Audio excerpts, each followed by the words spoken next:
and all the millions you're making off it don't count.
Okay, so welcome to our. If I can actually click on the right thing. No, there we go. Welcome to our next game of Mystara. We are up to session 124 out of 220. Amusingly, most of that 220 is this campaign, because we did actually have a 80-odd session jump around for levels 1 to 5 with various characters learning the setting. Sounds fun. So we're up to Phase 3, Season 2, Episode 17. And it is the 20th of the 5th month, 1011. So that should be the end of spring,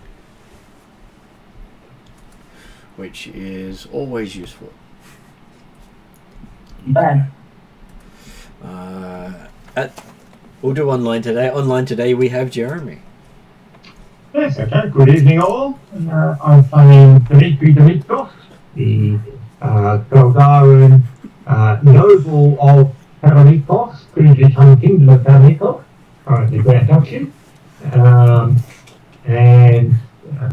So he grew up from very humble beginning, but he made a life for himself and others by helping them lift themselves up with his guidance. Bullshit. And that too. Though I'm sure from Dimitri's perspective it shouldn't really be a Theatin on the throne. It should be Dimitri, because everyone should listen to Dimitri. Yeah, it sounds about right. Hey, Dimitri doesn't need to be on the throne to everyone to listen to him. At least it's a relative Dimitri. Well, he doesn't believe he's related to the soon-to-be Not king. the If he was, he would swear blind he's not. How dare anyone believe he's related to a Theatin? That sounds like a challenge. I've read the information on Hellel's Glaive. I know Jeremy might not have. I know exactly who that is. Okay, except not all information on natural items is definitely good.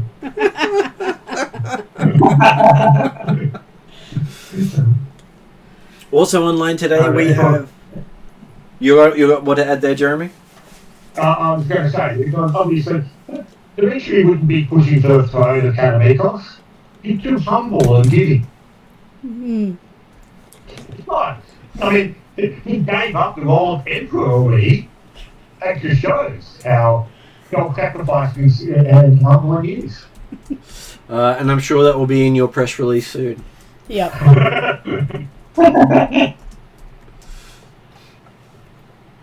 Also online today we have Martin. I'm playing a Path of the Kenzai monk, level 12, and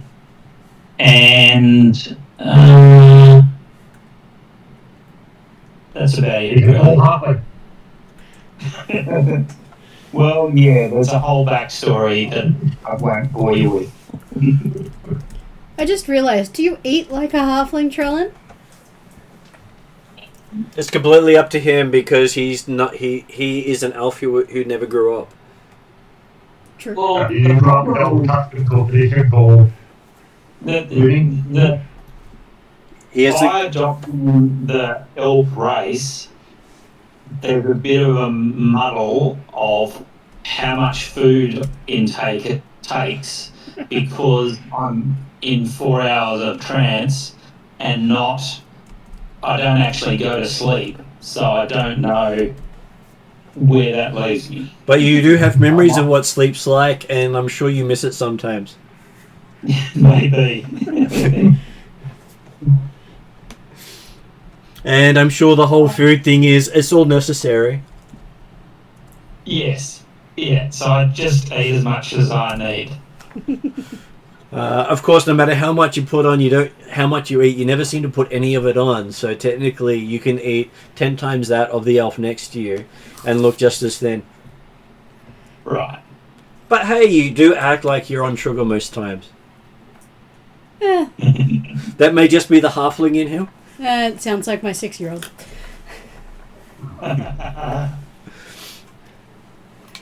Okay, so at the table today we have Rhiannon.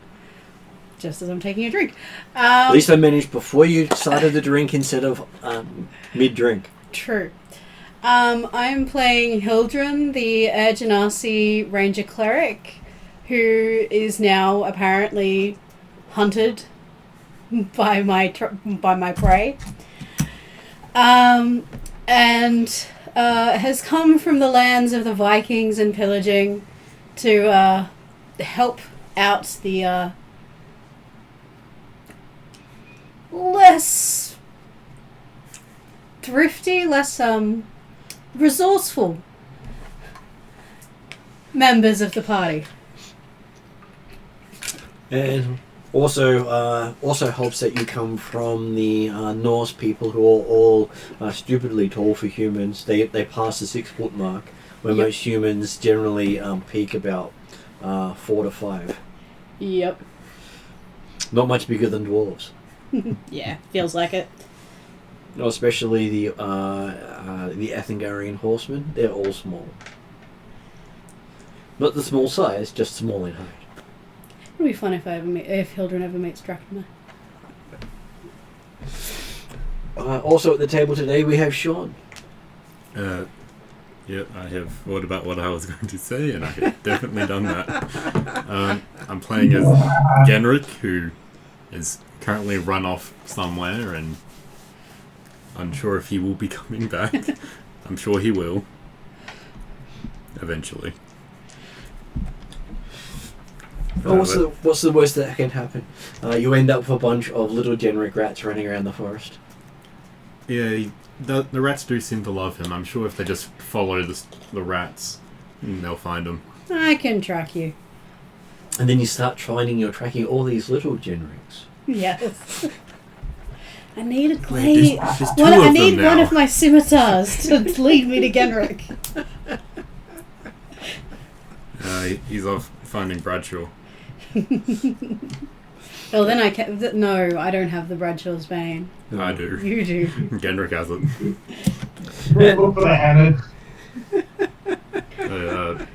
Genric is a high elf druid who really likes fire, which has caused some problems in the past, both with the party and before the party.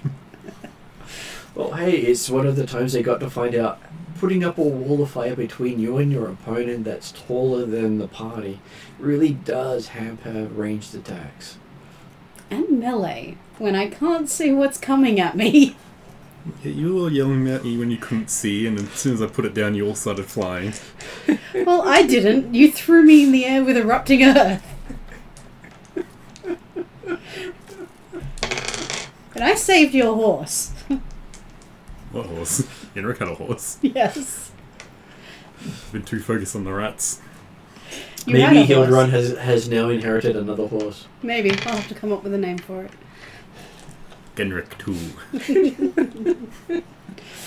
Which is not the name of his child. Okay, so the current backstory is you had been set out to stop a plague from infecting the kingdom just before the coronation of the king, the first king of Karameikos. And in doing so, you managed to have a few encounters with the Ashen King that got erased, and then managed to actually fight him and defeat him and eventually send him back home. For how long, you're not quite sure, but you did break his hold on Riverfort Keep, so he may have to pop out somewhere else. Hopefully not Karameikos. Or the Northern Reaches. Well, coming out in the Black Eagle Barony where he originally came out would have been far more devastating for the party, because you wouldn't be able to stop it. Yeah. We'll be able to get in there. Well, hey, there might be more information for the game with okay, you can move the whole place around and then we'll do with what's left.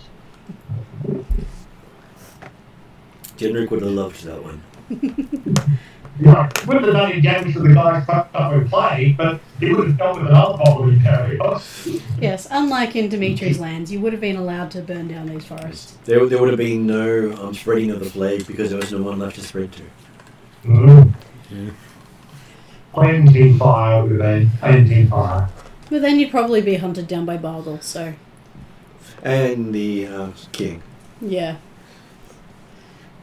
Yeah, he's got a bit of a soft spot for his time, I don't understand why. I'm sure he just thinks of him as his goth cousin.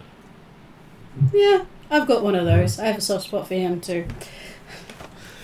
Okay, so you finished the session as you were stopping in the estate of Dimitros, which is the second estate of Dimitros. Better one. Well, this is the less developed one. This is they're slightly good balance, really. Yes, and I'm sleeping on a pallet. Yeah. Dimitrov, not Dimitros, that's correct. That's right, yes. So, and yeah, they're both, I mean, Lenicos is basically, the main point is it's a library. An opportunity for everybody to learn and gain knowledge that these people provide. What's this? I should recreate the Library of Alexandria? That was a cool, right? Hey, I don't feel like I need the religious texts. Most of my we've discovered Hildren is very much an instinctual cleric. Well, the thing you find about the library of Dimitri's is it has books of the time of Zerchev, Halev, and Petra while they were living. Okay, that might be interesting. None of them are written by him. That might be interesting. And these books were said to have perished many thousands of years ago. Yeah, no, I might read those. And I'm sure there's a couple of tomes in there about a place called Nithia that doesn't exist anymore. Something about using too much fire. Wasn't Genric. And angering the sun god. I was going to say maybe Druzzle took you back in time, but no, an angry sun god makes more sense. Maybe Genric is the sun god. Maybe I actually picked Metamorphosis. It's said to be the second civilization wiped out by the sun god. With the first being the Black Moorian civilization, also based around fire.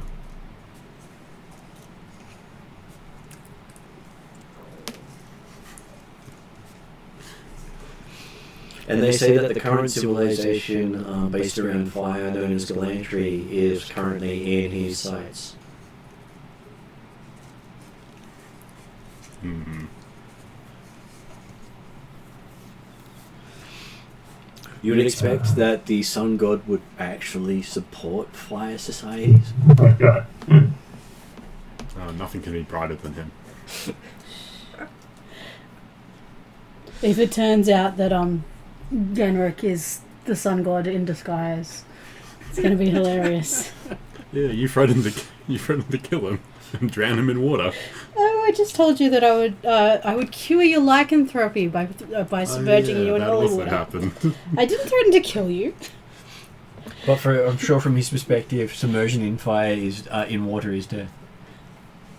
But I'm sure if you just burn it off him, he'd be happy. True. He could probably just burn it off himself.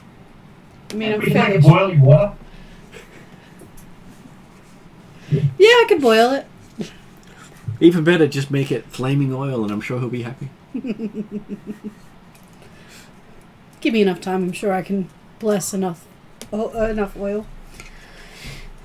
So yes, you are resting in the estate. Genrick finally shows up sometime in the morning. Yeah, Have you rested at all? probably.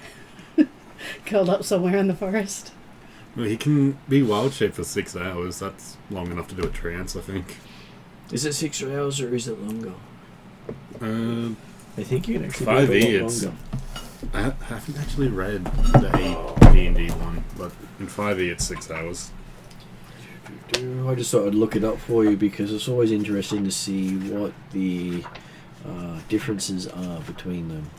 I have noticed a lot of differences looking at the other classes. I haven't looked at druids yet, which probably should have been the one I looked at. When you arrive, I probably supply with you with a nice, generous breakfast. You can keep each form for 12 hours. Yeah, you can long rest as a rabbit. You can long rest as a rabbit. Yeah. When you return, I would probably feed you as an apology. And a And truce. you can choose to expend a use of your wild shape to stay in that form at the end of 12 hours for another 12 hours. So technically, you never have to get out of rabbit form if you never want to. But it's not like polymorph where if you stay in it for too long, you become the creature. Well, hard to tell. It's just a swarm of rats following you around now. They have met a owl that was a polymorph druid who couldn't change back. And they only discovered that because the barbarian of the group decided to speak with animals for the first time. And said, never again. Just ignored it. They wasn't with the animal eco talkative. He says, what was it like of finding a actual druid? I said, well, technically, I showed him the thing I was running from. It was a polymorph druid. Stuck in his form, and it's like, the fact that he turned up multiple times later was on me, but... All I can think of right now is animorphs. The point being, of course, it's a player's own fault, really, because he's talking about what were the odds of the first owl he tries to talk to, and you follow all through it? There's the world. Well, it really depends on the fact that the first owl that gets mentioned that's there by the GM is probably not the standard owl you see putting out the night. Yeah. And anytime an owl was mentioned, his character would literally walk the other way.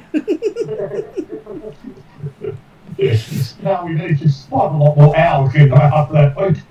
Is there a name for the fear of owls? Probably the same as the fear of birds. True. It might be a specialised form of earlier. Okay, so, yes, the morning is rather bright and cheerful. Yeah, when I'll have a breakfast prepared for Genrick when he returns. As a truce, an apology. Yep, you have a nice rabbit stew made for him. Yep, definitely. Does that mean we're going to be hunted down by were-rabbits now? Genrick's just going to gain all the lycanthropy.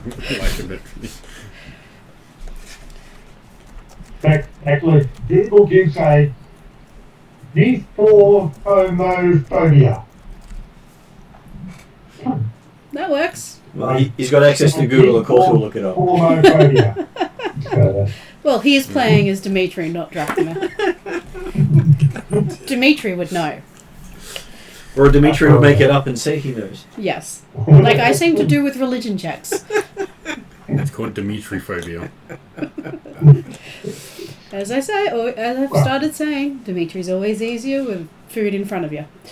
Yes. The food is plentiful, not particularly outrageous, not particularly nice, but plentiful.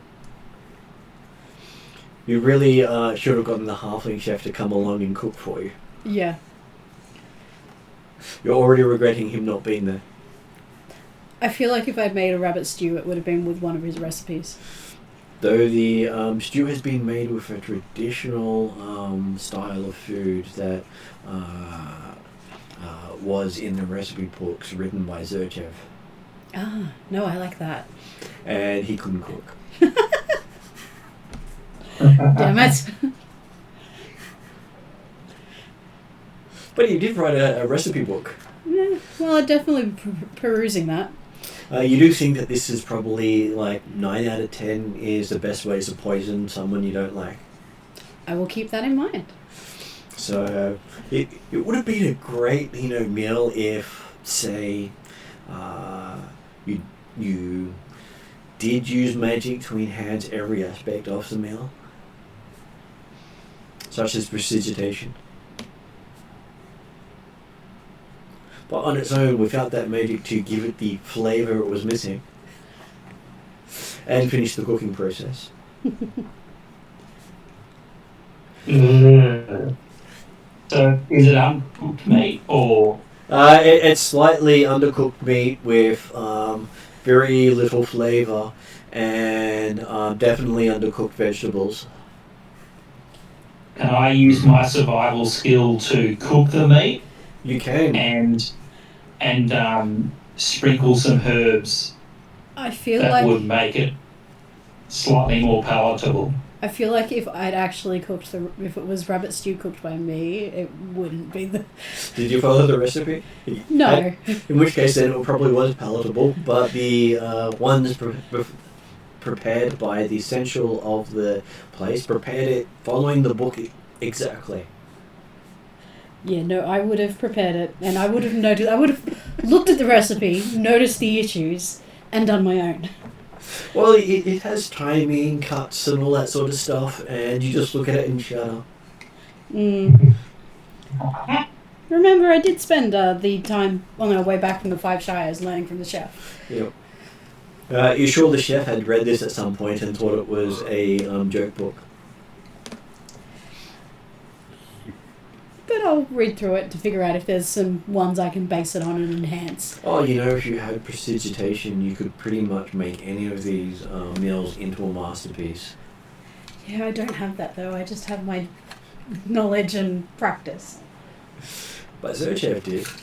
Yes. So he could write all these recipes that no one can replicate because they're following the recipe exactly as he does it. But when he presents it, I'd probably look up from the book at one point and say to Dimitri, "Do you really eat this when you're here?"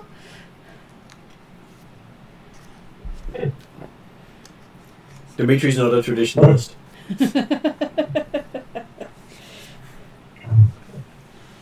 Does Randy happy with the food that's available? Got one point, need to be arrived here. Right, note to self, don't need to make my best recipes for Dimitri. I'm not sure, does Dimitri have the Ring of Sustenance? I know. I believe Drachnamar has the... okay, exactly what it does, but I don't think Dimitri does. So, well, one of them doesn't eat at all. That's right, I've never seen Drachnamar eating. But, oddly enough, Drachnamar got the Ring of Sustenance. He's also been blessed / cursed by a haunted house. That means he can't need to eat anymore either. But he's still not weird.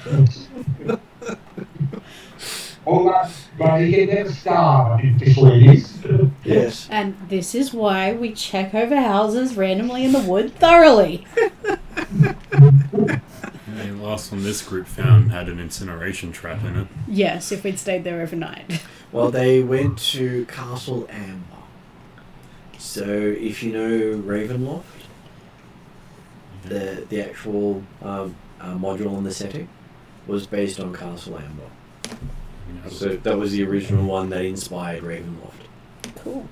And it was just as messed up as the actual Ravenloft setting.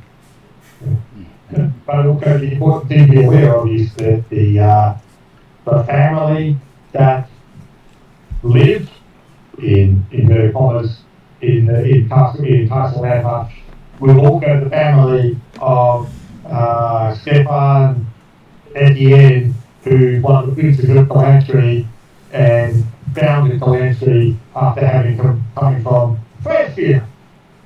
As it's referred to in the character. So Francia, when they went to it, was in the grips of World War II. And they found out that the reason magic's not there anymore was Thanatos won. And became the only god. By preaching the whole, there's only one religion sort of preaching.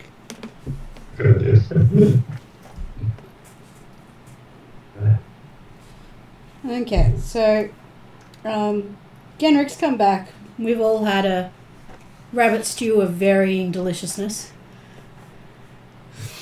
A couple of them have been redone. But I'm sure Genric didn't notice. Yeah, he's spent way too long out in the wilds to notice. Plus you have this tendency to burn things anyway, so... So undercooked rabbit would be a novelty for you. But I gave you my stew, so it was yummy.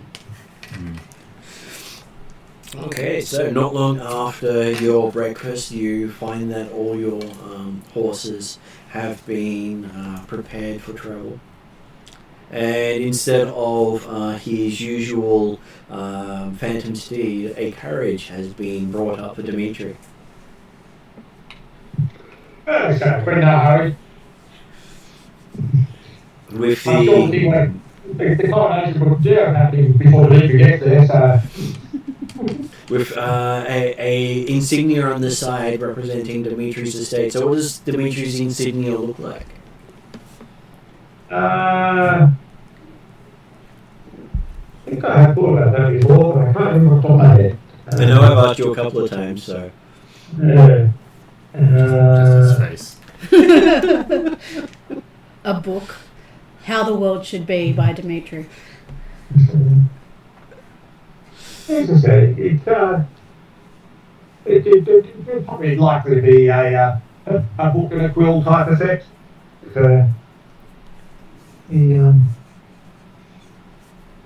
He's go ahead with that somewhere, but yeah, can't find what I put it, so, and I can't remember what I wrote, so.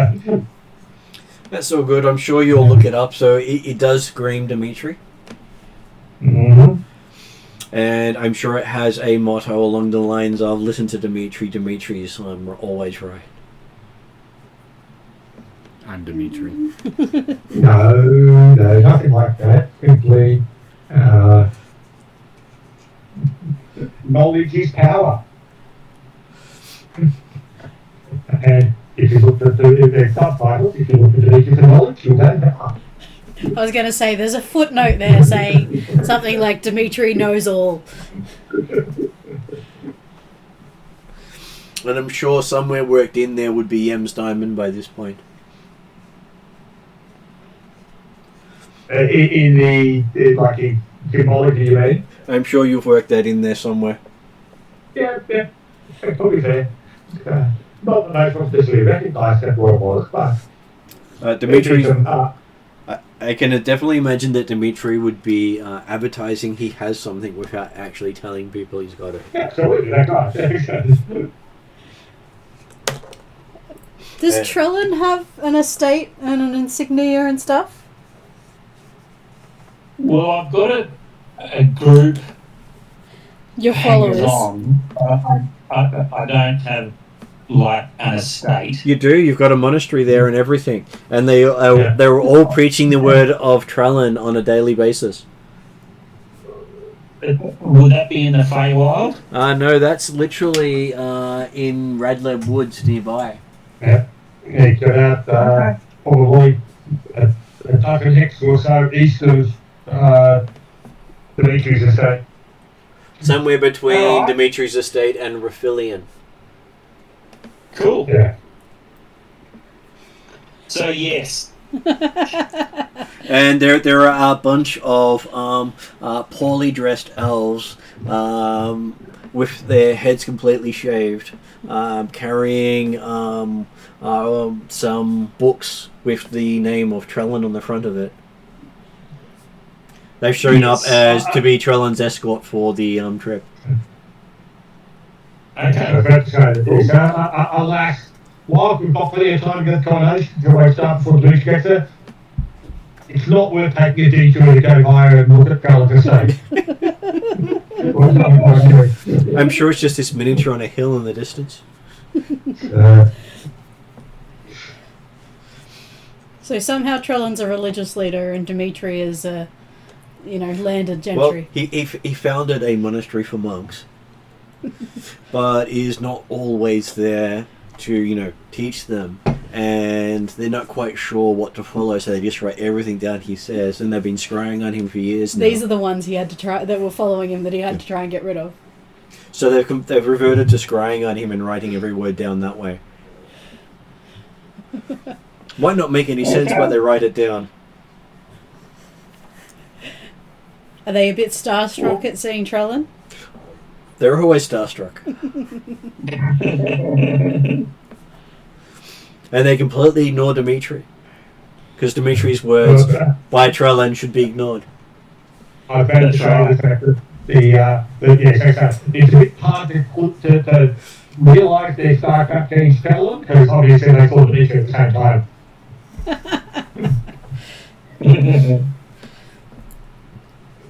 Hildren's probably feeling a bit uncomfortable and goes and stands by the horses. Genrick's just off killing rats and putting them in the pot. So yes, you managed to make a big procession heading back to the capital. It takes you probably about 5 days to make it to the capital from there. I'd probably be doing my scouting thing, partially to be scouting and partially to get away from it. And you notice there is a huge amount of pigs in the forest. Pigs, more pigs. And even more pigs. Pigs of unusual size. I am assuming that the procession has brought their own goods. Oh, the processions do have their own stuff. And many of the monks of Trellin are, for elves, very heavy eaters. I think at this point, after what happened last time, I'm just focusing on foraging. And As long as finding- there's other sources of meat, and I'm just thinking. You're finding your foraging doesn't quite go as far as you thought it would. Because the elves are eating twice that of a normal person. Good to know. And they are all exceedingly happy and joyful.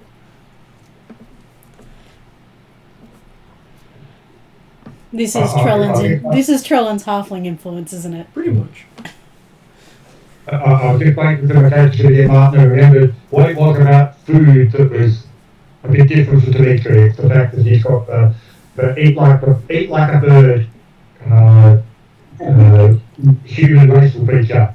That means that yes, he doesn't tend to eat much. He's not actually eats nothing, but he certainly doesn't eat much. Sort of grazes on a plate and he's done. So a trail ration for Dimitri would probably last 2 to 3 days. Whereas I grew up in a Viking it's family. the sort of The thing food that, is centre of it. the feature allows him to go for like half constitution modifier days without suffering fatigue from lack of supply. Okay, so he just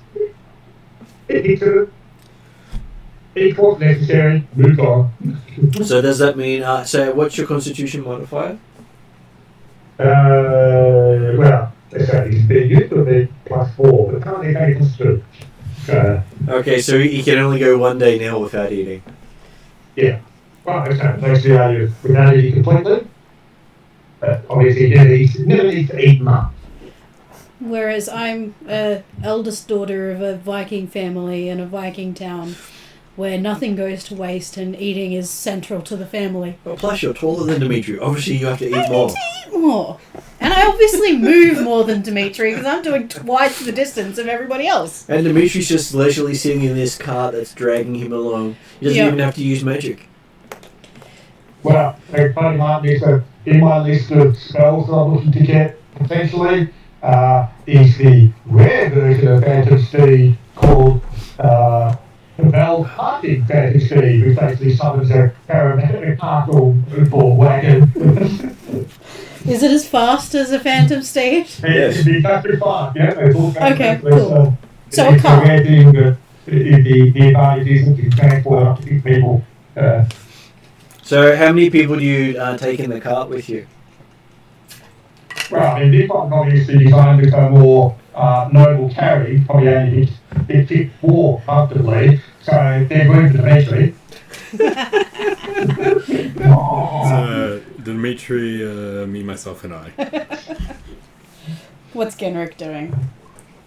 Yeah, he'd probably be on the horse that he's claiming isn't his. The horse seems pretty offended with you. He doesn't care.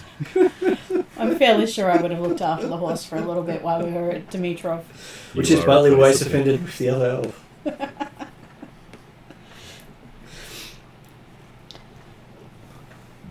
So you managed to make it down the Western Road without any major entanglements. Though you are starting to get this, worry about all the pigs chasing you. Yeah. It does mean you have managed to get a huge supply of pig, bacon, various other parts of the pork. No, I feel like that's worth it.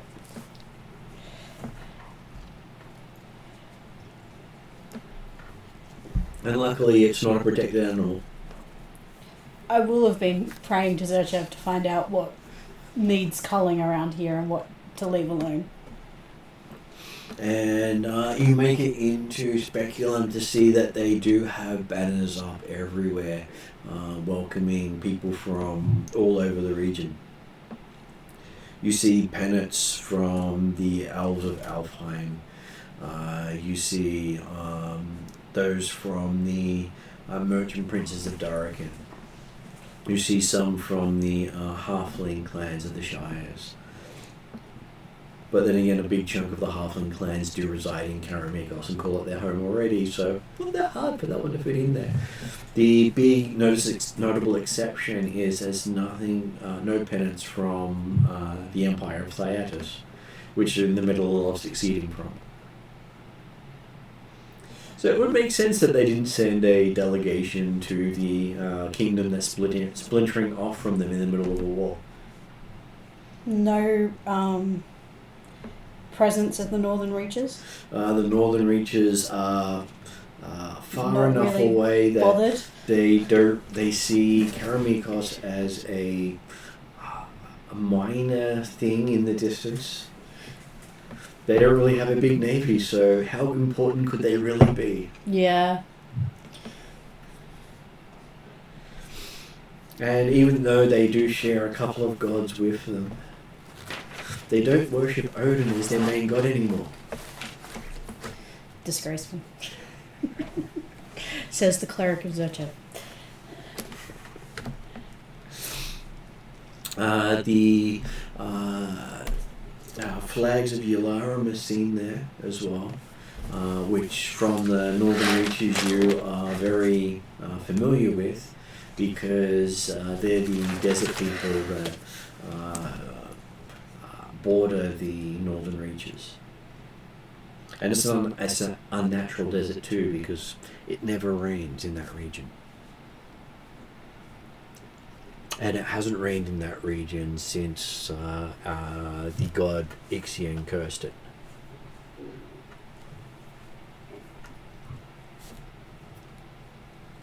Yeah, remember that aforementioned race that the sun god Yeah. killed the civilization previously? And yes, they do have a Library of Alexander there. Unfortunately, it's considered forbidden knowledge. You just have to fight the fire god for it. But I am the fire god. Does that mean you'll always lose? Probably. Well, you don't want anyone to get access to that knowledge. I'm surprised Genrick survived this long. So in the first 2 combats he was in, he got down to single-digit health. Hey, death isn't the end of most characters. I tried to heal you. Maximizing the potential. And as long as you've still got hit points left, you're definitely using as much as you can. Obviously, a good venture. Put up something to block fire side again. Hey, I like it. Just no AoE under me. So a meteor storm? Hey, they're not going to block line of sight. That's fine. Neither is fireball. My Dex is Funny good enough, I don't enough. have should be fireball. able to- Next year you will. Ah. Trying to figure out if I've got anything that would combat Meteor Storm. When I finally get the secret Counter trials spell. updated, you'll have No, I access don't. to most likely the fire one, and have any spell that is a fire-based spell you can cast no matter which tradition it comes from. So from a fire-specific character, it makes sense. It Anything does. that's a fire spell in the game, you can technically learn. Yeah, I'm Divine Magic. Counterspell doesn't exist. So the idea is magic here is based on themes, and if you take a theme, there's no forbidden spells. Just you have to spend time learning them. The only ones that are generally available are the ones in the core book. Everything else is done via learning. Okay, so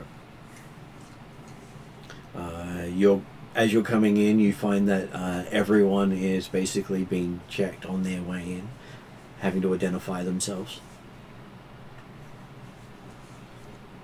Probably a good thing that Dimitri has to put his flag on there. I'm probably trying to hide in amongst the procession, not really trying to stand out at all. But I am a tall Urgenasi from the Northern Reaches. It's like you're just trying to blend in and... Yeah. The tall poppy syndrome in reality. So That's okay. It's just Dimitri and Hardy.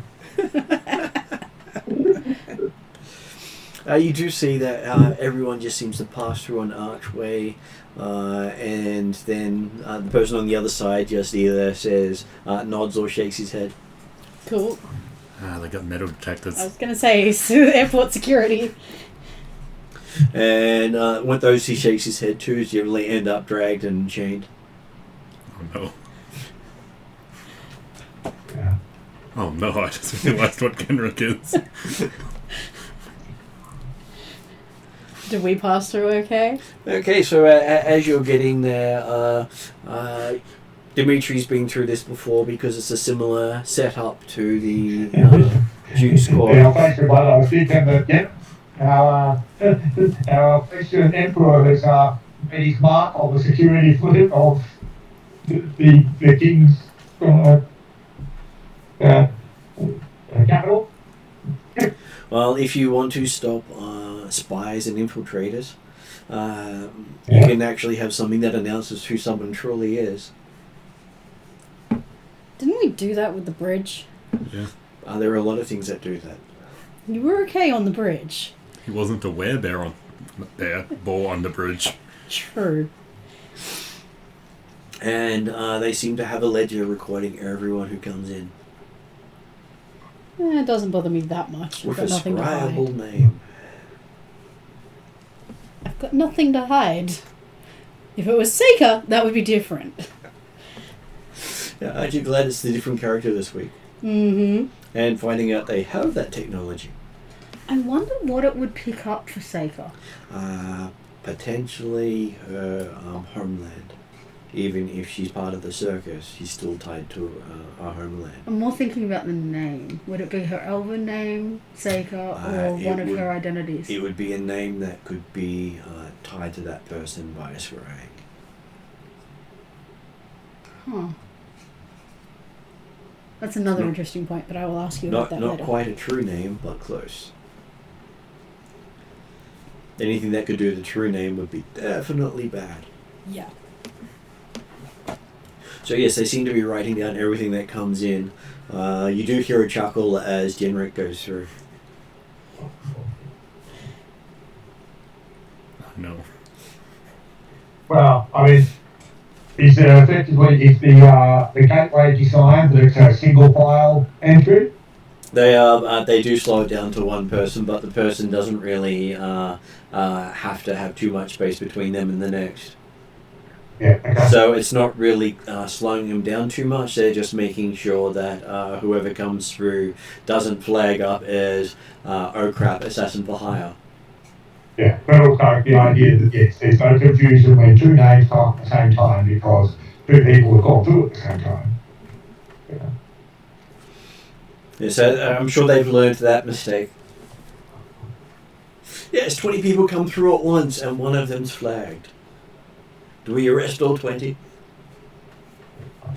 No, just do them all. Yeah. It's the only logical thing. Wrong character. Wrong character. Yes. And yes, when Dimitri comes through and Trellin goes through, a horn is sounded from the battlement behind them. Look at these people being special. Well, they are technically lords of the land. I just roll my eyes.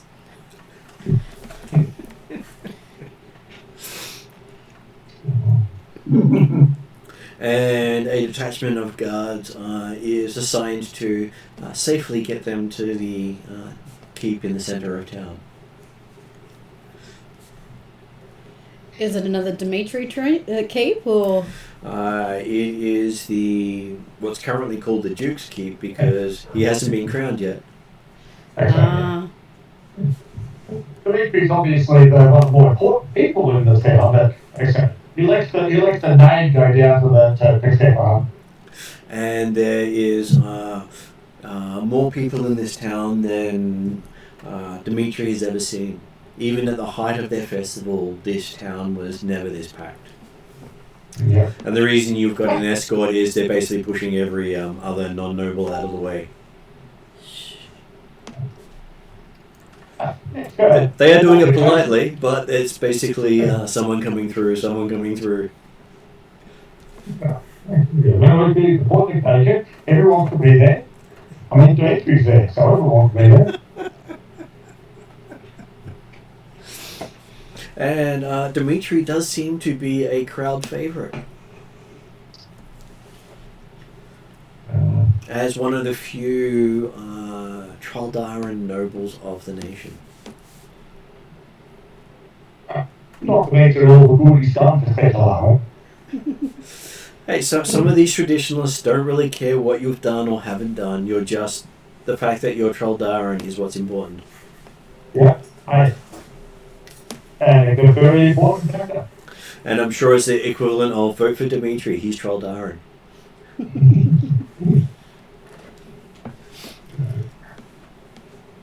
Okay, so you find that you're being given quarters at the barracks in the Duke's Keep because there's no room for the nobles in the lower areas. It's been booked out by the dignitaries of other countries. The Duke's not putting them up. Is that all of us? Is Dimitri and Trellin staying in the barracks as well, or? Dimitri and Trellin get the barracks. The rest of you get a tent near the barracks. Yeah, that sounds about right.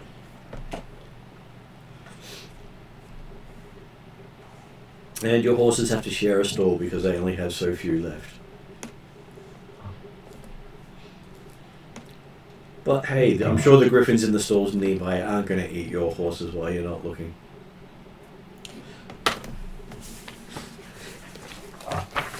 I have a It's feeling. not like Dimitri had any concern about what his staff do with the wood gun before we carry. I would just point out my horse whilst pointing at the griffins. Can I use my call the wild knack to communicate to the griffins, please don't eat my horse? They seem to hear what you're saying and hear what Genric says as well.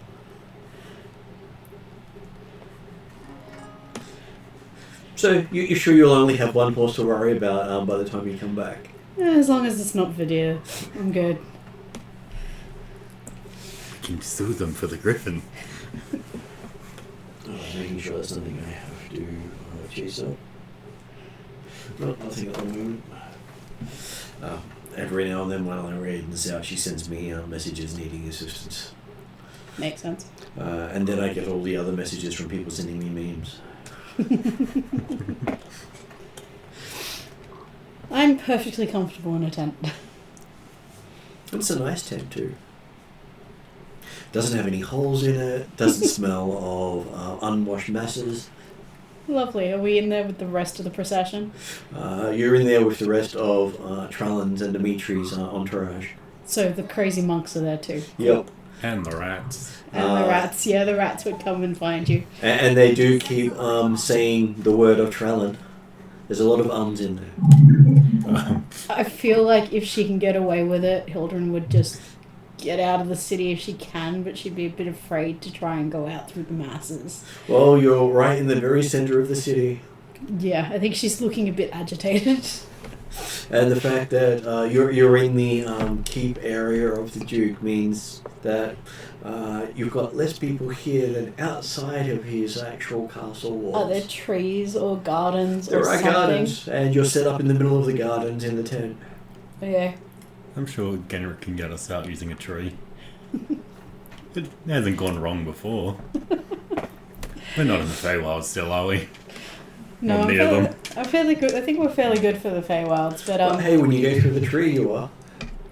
True. I think Hildren would be trying to find somewhere quiet to sit most of the time and avoid the. Well, the stables are a lot quieter than the tents. Yeah, okay, I'm happy to sit with the horses.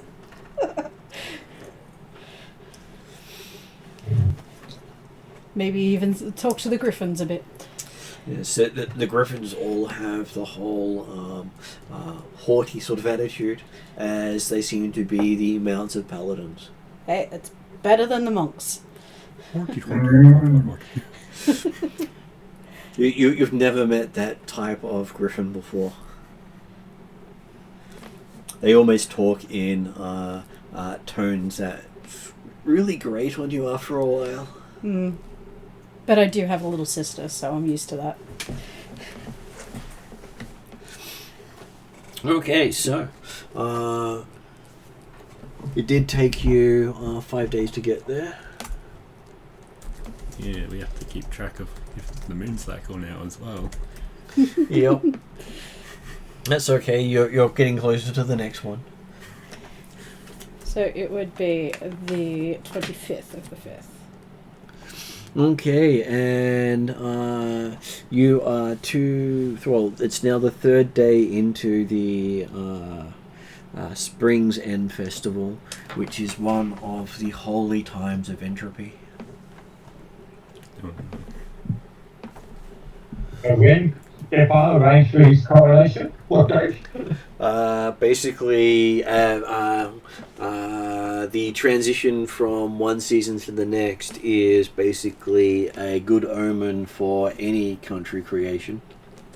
Yeah, do that. So it will be the first of the 6th month will be the coronation day,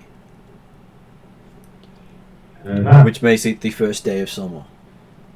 Yeah. Associated with fire as well, so hey, I'm sure there's good connotations there. Yeah. Okay. But so we've actually got a few weeks before the coronation then. You have 3 more days. Oh, okay, so yeah. As each month is 28 days. Yeah. I got the impression you said it was like the 3rd of the month. I thought, hang on. You started at the 20th of the month and took you 5 days to get there. Through that, okay.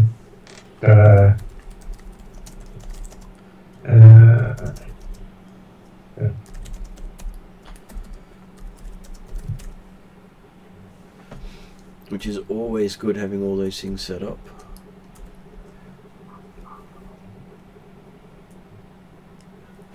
And amusingly, the day of his coronation is also known as the Day of Self-Determination Rising. It's fitting. Because it is the opposition of time.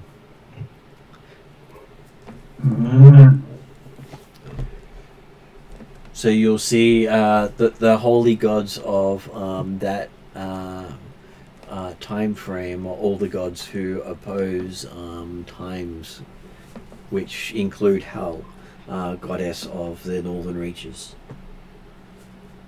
So the H-E-L, not the H-E-double-L. Yeah. Oh.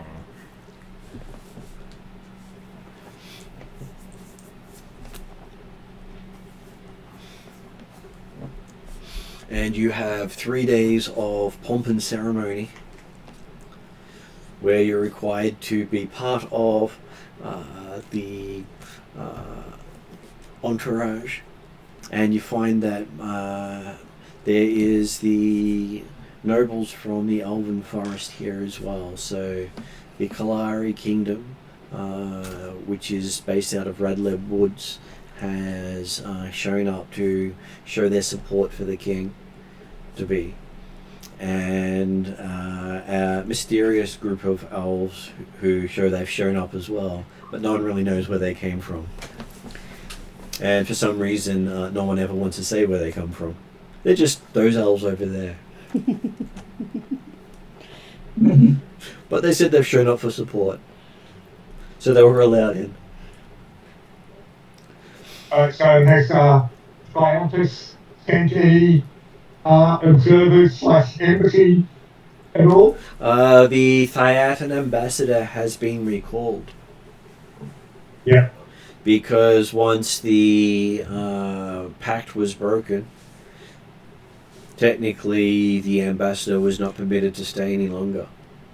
Yeah, I haven't anything yet, but I want to check to see whether or not it had happened or not. So while they're not technically at war, they're basically saying they're not joining the war.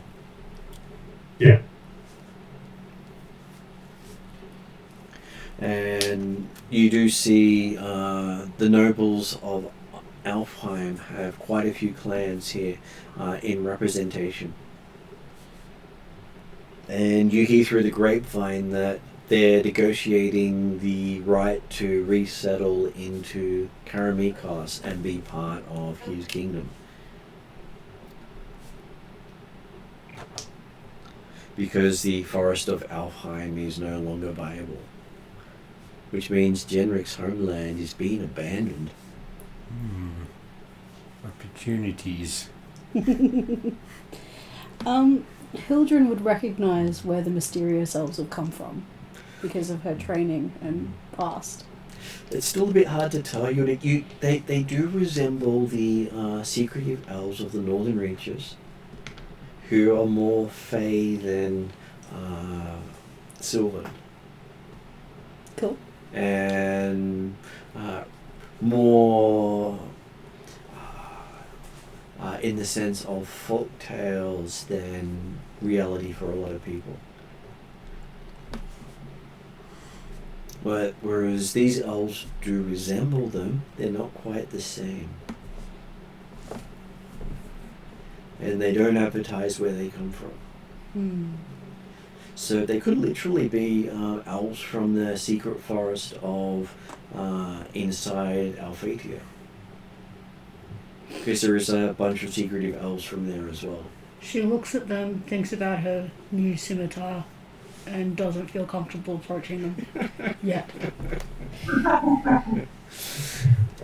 Hey, if they are the ones from Theatus, or if they are the ones from Alphatia, either group is considered scary for people who recognize them for who they are. Both groups of them have a very bad reputation for non-elves.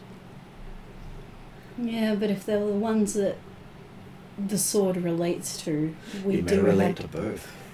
True. The clerics did have a mandate to find the scimitar, though. No, she's not comfortable with it yet. Even Trellin doesn't recognise where these elves come from. They're not part of the Elfheen community by their appearance. And Interesting. their garb is not identifiable from the cart pattern or design.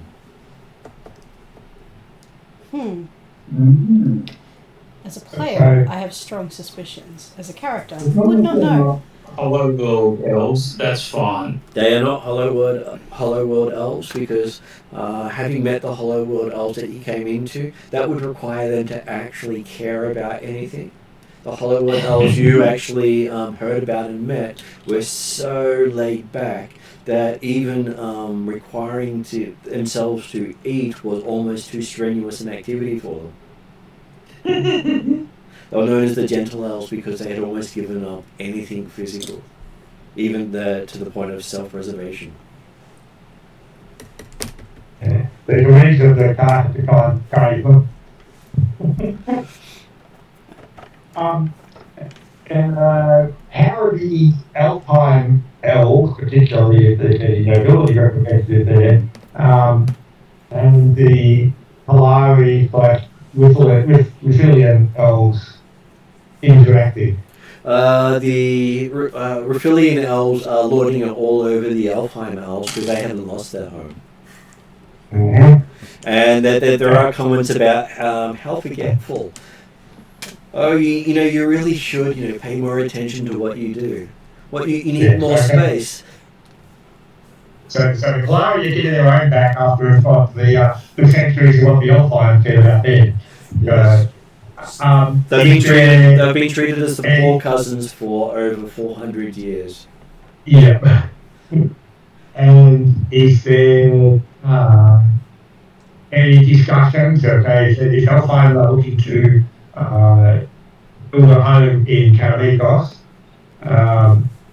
is that being pushed more toward Dimrak Forest rather than Rattler Wood? Yes, they basically have to, if they wish to colonize, take the Dimrak Forest between the Kalari elves and the Vialian elves, because that's the only space that is wooded to the point that the elves are happy. What's it called again? The Dimrak Forest. Dimrak Forest. So if I slide it across... That means then that from Karameikos is concerned that, hey, you guys can go there and you can deal with the goblin. Don't worry about that. So that means that they've generally got from the big chunk of forest that is 4 hexes down across to the Ruggles River as their main area, which is also the most goblin-infested area of it, which is why you've got goblins of the Dimrak Forest. An actual named area that is actually a goblin home that's been a home for a long time. Another possibility of a genocide. Yep. I'm certainly hoping that Stefan hasn't been silly enough to just allow that Alpine elf the entirety of the western Dimrak Forest. They should be saying, you can go in this hex, and this hex.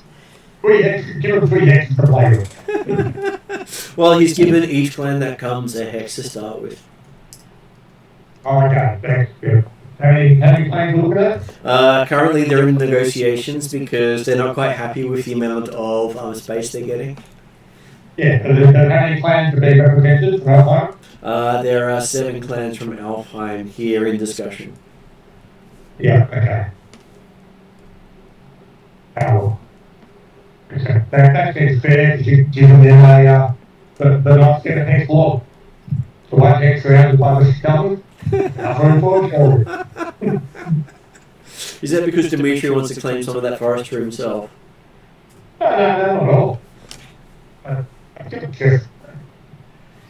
And you can't give refugees, you don't get your free reign of everything. And the warning is to the east of the Ruggles River is contested domain between goblins and the Vialian elves. And the Vialians Can't representative? Every time you ask that, people ignore you. You wouldn't know. But they are the group of elves that, yes, those elves over there. That's not all. No one speaks of the Vialian elves, and everyone looks offended whenever you ask. It's like Fight Club. No one talks about Fight Club. No one talks about the Vialian elves. Because technically they are members of the Thyatan Empire. Which is part of the reason I'm curious about the other elves. And Hildren would know a bit about, not as much as others, but Hildren would know a little bit about the Vialian elves. And so the elves are highly offended that the forest they've been offered is already occupied by monsters they have to clean out. And goblins no less. I can always go back to Elfheimer's there if they're going to comply. Hey, this is probably, if Hildren's witnessing this is probably amusing her. And that's also a point of contention with the Kalari elves who are going, what, you're not good enough to take it. Are you sure you're alpha enough for a forest then? Maybe you should just, give up now if that's too hard a task for you. And so all this is going on in Elvish in the background, ribbing them the entire way. So they look extremely uncomfortable, but they are looking as if they need a place to settle. Fairly sure I speak Elven. Especially as my mentor was an elf. So which clan does Genric belong to? Has Genric picked a clan? He has a lot of stuff from Chossum. If that's it. So the Chossum clan would most likely be the one you're part of. Yeah. They are represented here.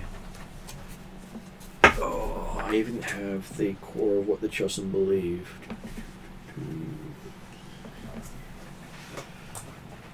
Sean, would you like a drink? Yeah. I was going to go to the fridge and get some more. What sort of thing would you like? There are options. There's Coke Zero, Pasito, lemonade. I think I saw some Solo. Pasito or Coke Zero is good. Cool. Can do. Okay, so the big thing about the Chossum compared to the other elves, the Chossums are the elves who go out and trade. They believe in commerce and the selling of goods as part of their belief system.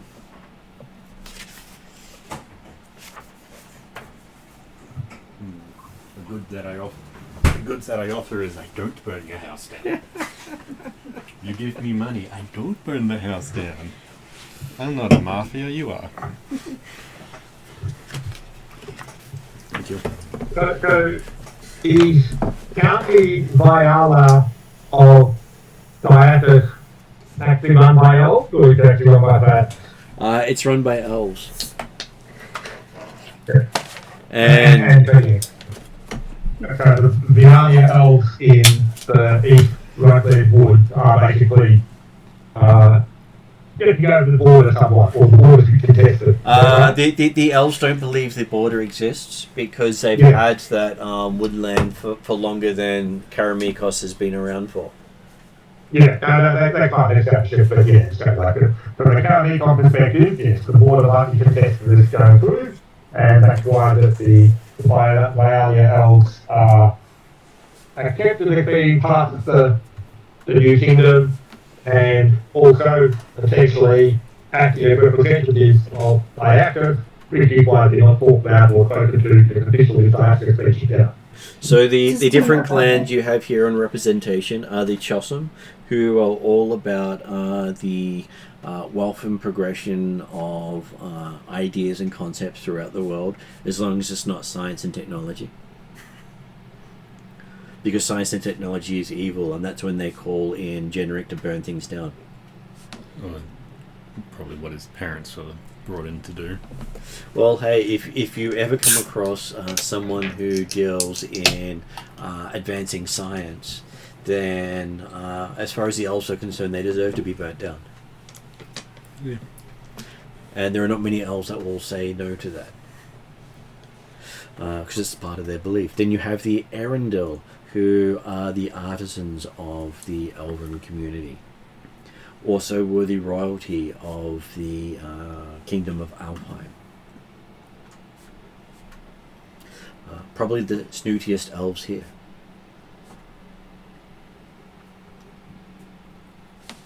Then you have the Feodil clan, who have adopted Trellin, since he managed to pull the sword out of the scabbard and not die. And they are known as the Elven Overachievers. Which does suit Trellin, by the way.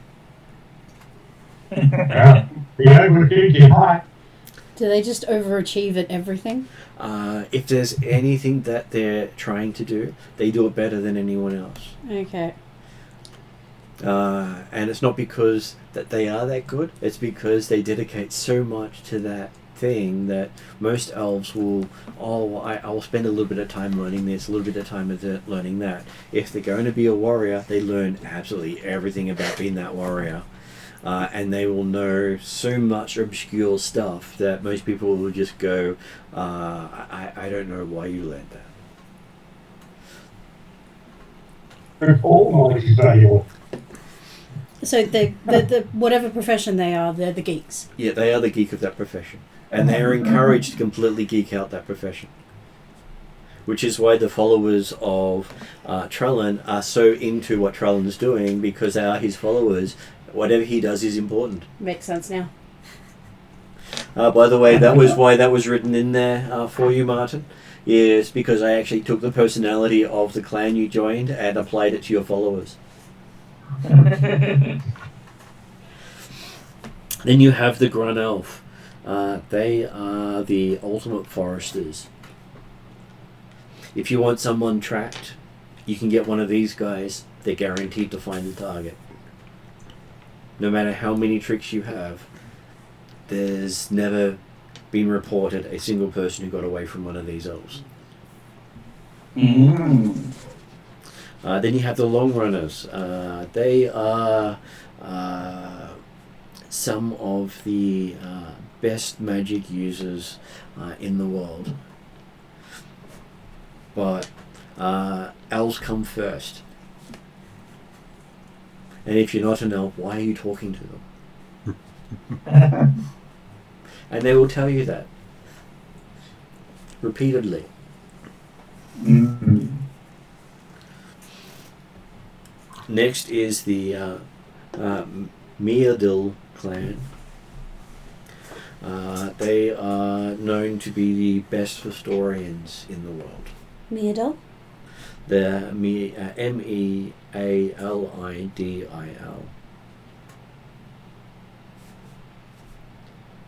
Cool. They will archive about anything. Apparently they've also adopted Drazzle into their community.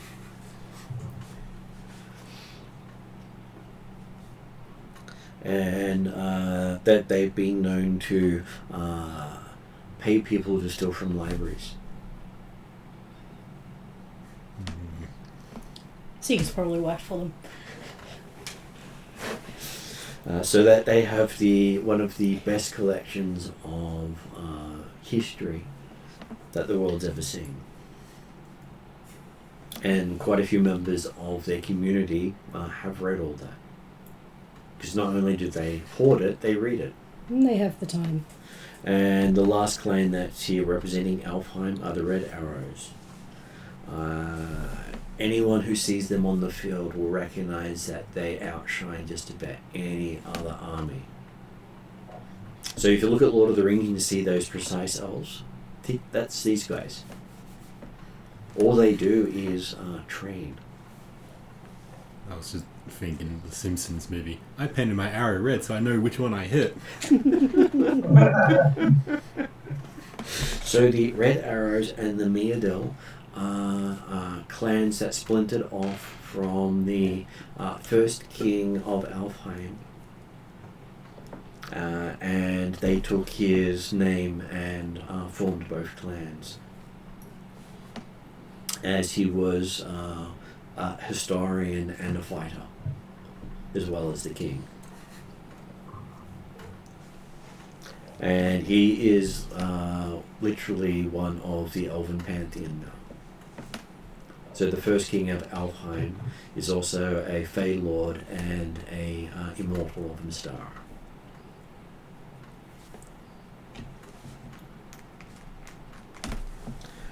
There is another group of elves here, though you did almost pass them over because they look like halflings. They're called the Balkadiz elves, and they are all so think Spanish Zorro sort of characters. Yeah. And they do use rapiers as their main weapon, and they will challenge you if you look down on them. Kind of hard not to look down on I them. know. Like I said, they will challenge you if you look down on them. You just float up a bit. They are very touchy about their, height. Maybe they should fix that. So they have short man syndrome. The anger is more condensed. It's like Chihuahuas and Jack Russells. Yeah, it's like small dog syndrome. Yeah, I work with them. My family used to show dogs. I know them well. So you have quite a few halflings here who don't seem to be carrying any form of symbology. They just don't care. But you're sure they're very important people. And a couple of merchants wearing so much jewelry visible that you're sure you could probably feed Karameikos for a couple of years from just one of them. They are so lucky Sega's not there. You believe you... Go, Jeremy? I thought you said more up and thinking like, well, actually, yeah, so, considering the status of the Vialia elves, it would make sense to actually put the Alpine elves into east in that forest and let the elves sort it out. Well, they had considered that, except for the fact that the Duke actually wanted the elves to stay around and not get wiped out. Which ones? Yeah. I know who I'd back. Both of them have their value because the Duke actually has dealings with the Vialian elves. Well, his estate was on the other side of their forest before he sold it to the Emperor. So he's known them his entire life. Yeah. But, okay, because if the Alpine elves were on the east side of the Romanov River, then at least would be that the Vikings wouldn't be trying to encroach. It's just going to encroach any further. Well, the discussion is whether or not they want to take that part or be closer to civilization. I feel like the Vialians wouldn't, as far as I'm aware, they're happy with their lot. Whereas the only one who seems to be willing to go that far are the long runners who want to get away from these pesky humans. And they may actually get along with the Vialian elves in that sense. Yeah. So there is a lot of politics happening around you. Yeah, good. As the representative for the Chossum does clap Genric on the back and go and take him off for it. A discussion about what Genric's been up to.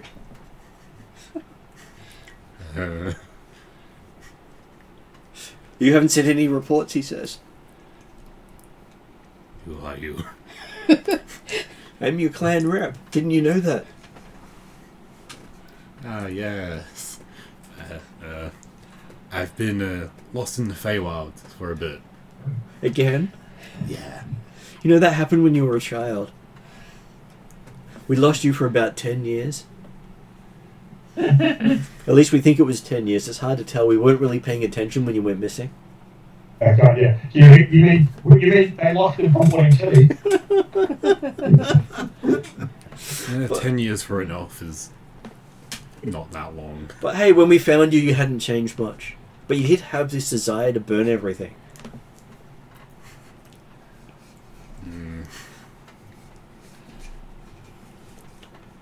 that sounds like me. And as we had a use for that, we encouraged it. I've been focusing more on healing. With fire? nowadays. Surprisingly, yeah. Yep, that's one of the talents that we encouraged. We have a lot of ceremonial burning. And now that you're here, would you like to, participate in some of our ceremonies? Oh, yeah. I've been around humans so much. Oh yeah, pity we can't burn them too, he says. What's stopping us? Technically, we're trying to, get some land here to relocate. So we, don't all die. That's a good point. But hey, in 10, 100 years, who's going to know the difference? Yeah. There were some elves with us, but they've decided travelling with me, but they decided to stay back. Well, their problem. You do still have one elf. Trellin. He's an elf? Yeah. I thought he was a halfling. Massive discussions about this. This is Genrick being confused. True. You do have your representative do the whack up the back of their head sort of thing going, he's carrying a clan sword, you dolt. Obviously, Genrick has been listening to Dimitri. Dimitri's the only person that ever refers to Charlotte as a halfling. Genrick has also spent the last 80 years of his life just wandering around lost. Hey, you found your people. Is the Fatal represented, or is it that me? There is a Fatal representative, but they're more than happy to defer to you because you are their champion, their savior, the person who's going to make everything better. Awesome. No pressure. Not mention having actual rank within the Spectalar Court. And you've actually settled in part of the forest where they're going to try to weasel their way in and build right next to you. Okay. Because, hey, if you're already there, obviously it's perfect for their clan. Throughout all of this, Hildren is sort of on the edges of the crowd, watching everything. Just happy to be away from the crowd a bit. And you do notice a bunch of the halflings are, adding in elven comments here and there, pretending to be the other elves.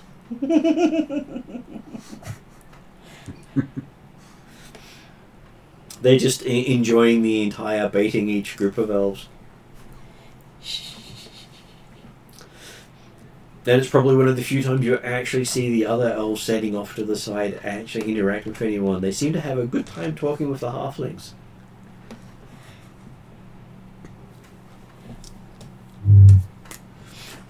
You do hear rumours of the Lake of Lost Dreams being a place where people go to forget. It is part of the Feywild, and as such, those who enter that area start to lose their memories. Maybe that's where Genrick went for a while. I was just thinking that.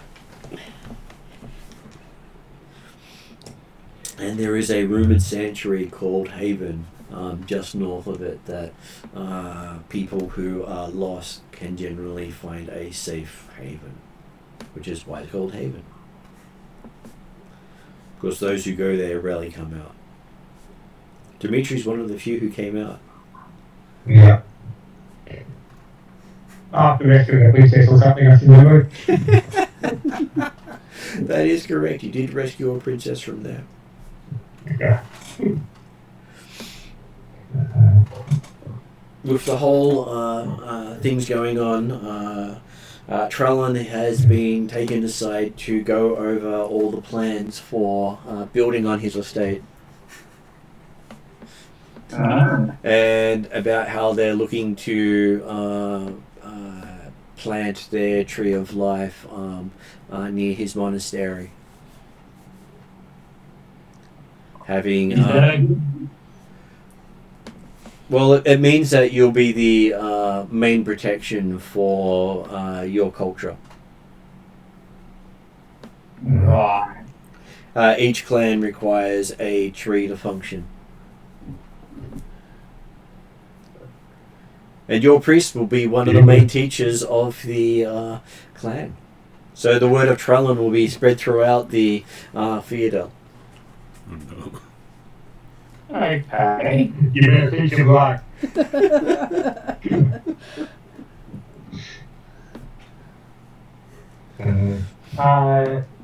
Dimitri will be playing, well, obviously, a passing year as I, which obviously means in 10th group, near anyone else, perspective, on the goings on and the politicking amongst the Atruaghin Clans. But he's also interested in just general political manoeuvrings around Karameikos, particularly on the human side of the house, with the Baron of Kelvin and the representations that's coming from the George Threshold. There'll also be, hopefully, with the commander of the castle and keep side of the house, because he's also going to be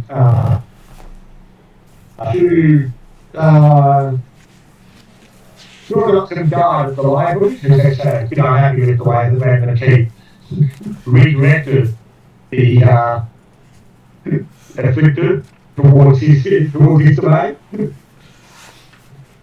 Okay, so you also do find Lady Halia is here as well. Representing Verge. Yeah. And she is currently basically the one of the head magicians of the Magicians Guild.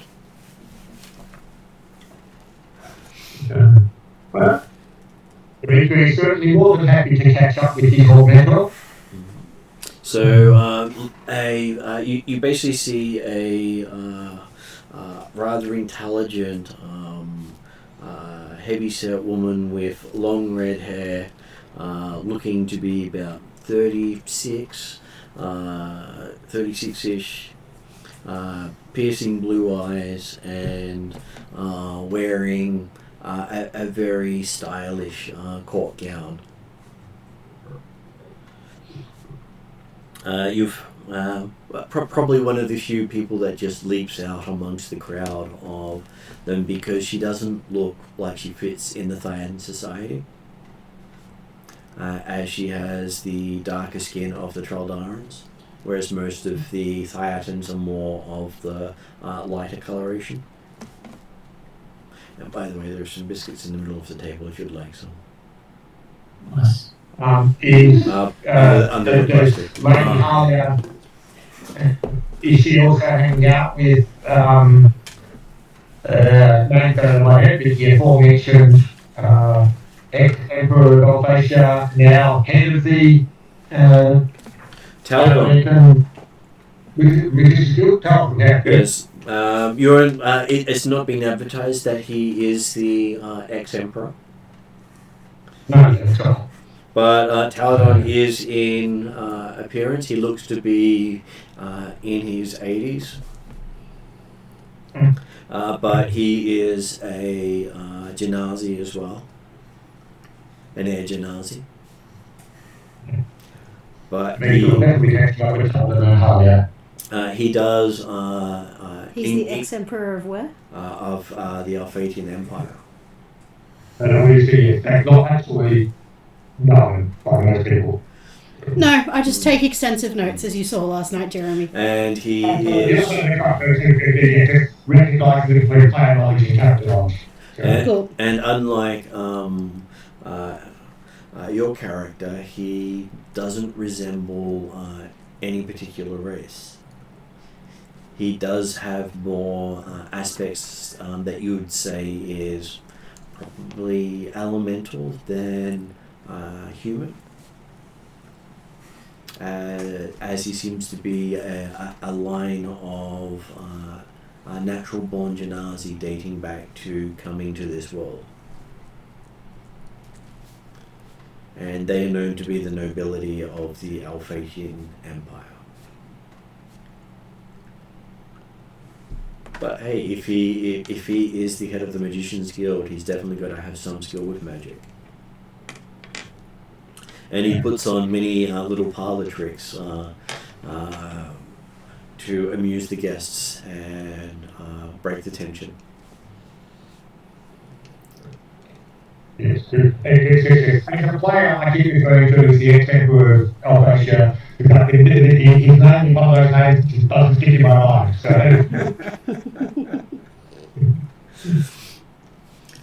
But he's an extremely happy-go-lucky sort of person. And you think the wizened old man scurrying about making bad jokes.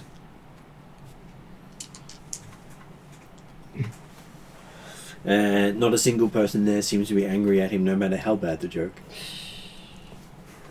Or scurrilous. Sounds like a court, the traditional court jester type. Yeah, but he's supposed to be their head magician, and from what you hear, he's the person founding a university of magic in Karameikos. He's actually gotten funding to start building it in the next few months. All that was required was the king to be crowned before he could start. And if it does get finished, it may become the biggest rival to all the other magic schools in the region. Well, obviously it will, because the magic studies there. And he does actually seek out Genric and ask if Genric would be interested in teaching people how to manipulate fire. All kind of that.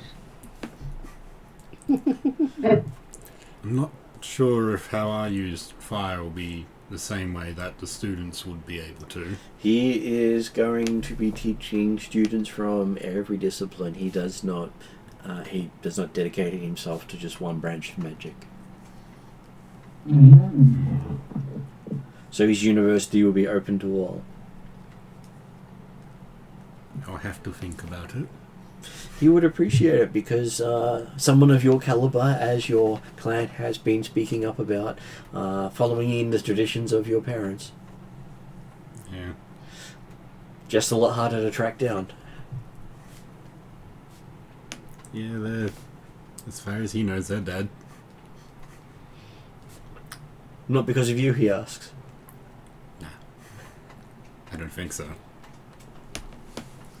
It's a bit hazy. Well, he hopes it's not because of you, because, hey, he would hate to have to explain that part. It'd be a good safety lesson to the children. Don't do this. That might work, he says. Yes. Don't burn down the house you grew up in. Sorry, now all I can think of is don't be Caleb Woodagust. No. He does end up finding Hilderan and asks if she'd be willing to teach students about nature. Hildren's basically starts out by being weirded out that somebody's noticed her. She feels very out of place in this place. He does feel very calming to you, though. I'd be willing to do guest lectures. I do have duties back at home. He's not asking you to dedicate all your time there, just that he does have students who need to know how to balance with nature. If I'm in the area, I'm happy to help out. He says you're always welcome. Plus, they do have plans for a shrine to Zerchev to be as part of the construction. I would definitely be happy to be involved in this and help out with teaching around nature. And well, people must know of their history as well as the history of the area they learn in. And Zerchev is one worth learning about. Mm-hmm. And apparently so is the pig god Orcus. her face just goes white for a bit and goes, ah, yes. There seems to be a huge amount of boars that seem to have entered the area. Yes, I've noticed that. And they believe Orcus has actually come to this world and is currently somewhere nearby. Okay, good to know. But on the plus side, there's no shortage of pork at the feast. Yep. More bacon for breakfast. He says, don't worry. From what he hears, Orcus has picked a particular foe as his enemy. I'm sure that whatever's happening here has nothing to do with it. Mm-hmm. As he walks off. Suddenly I feel like my Slayer's focus should change.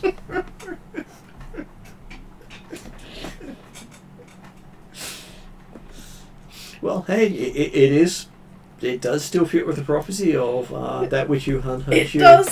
It does. I was just running through my head is it too late to change my Slayer's focus to August? Well, he is a demon lord and a god. Yeah, I'm going to have trouble with that one. Mm-hmm. But I would have got inspiration for fighting the werewolves. Okay, this prophecy is getting bigger. He does also track down Trellin and asking if he would be willing to officiate at their ceremony when they finally finish constructing the university. What does that involve? Well, you are the clan champion of a bunch of elves who have agreed to help out. So, as such, he's sure you could give some words of wisdom, as he's been hearing many of your followers try to tell him. Okay. And if you like, he's happy to write it for you, so you can actually provide better wording. Yes. Yes. When your monks are going, charisma for charisma rolls, but only with my clan. Yes. Yes. I don't know the way to say mystical, spiritual thoughts of They do sound very spiritual most of the time. Again, running through my head is this image of monks of Trellin walking around their monastery going, "Yes, Domine."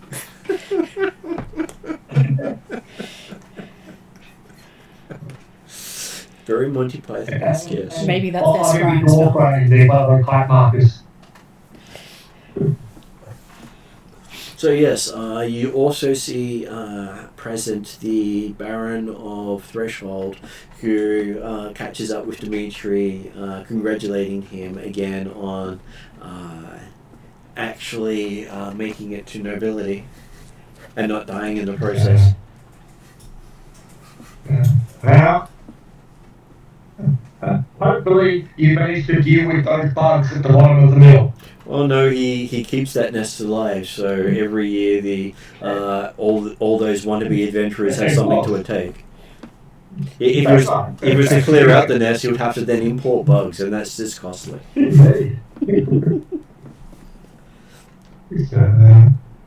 And besides, if they ever get too big in numbers, then suddenly he's now got an export product. And plenty of magical components, food, and materials for building. You do know that those shells are actually quite sturdy and great for making tiles out of. Yeah. It was literally, I say, nature is deliberately fictitious of the fact that through all of those early years, not exactly how the party used to manipulate it. Yes, unfortunately, he's the very straight man. Yeah. Which is why when Bradshaw's goat left a dump in his throne room, he was quite upset. And when one of the other previous characters tried to steal from him and got imprisoned for a year, he spent every morning preaching to him for the entire year he was incarcerated for. Ah, I know people like that. And the player did a role that he converted. Of course, the other aspect is that he's probably a little bit cautious around Dimitri on the fact that because of his policies in Threshold, Dimitri had to hide his powers for about the year that he lived in Threshold. Well, he's quite proud that you succeeded even though you were one of those hated magic users.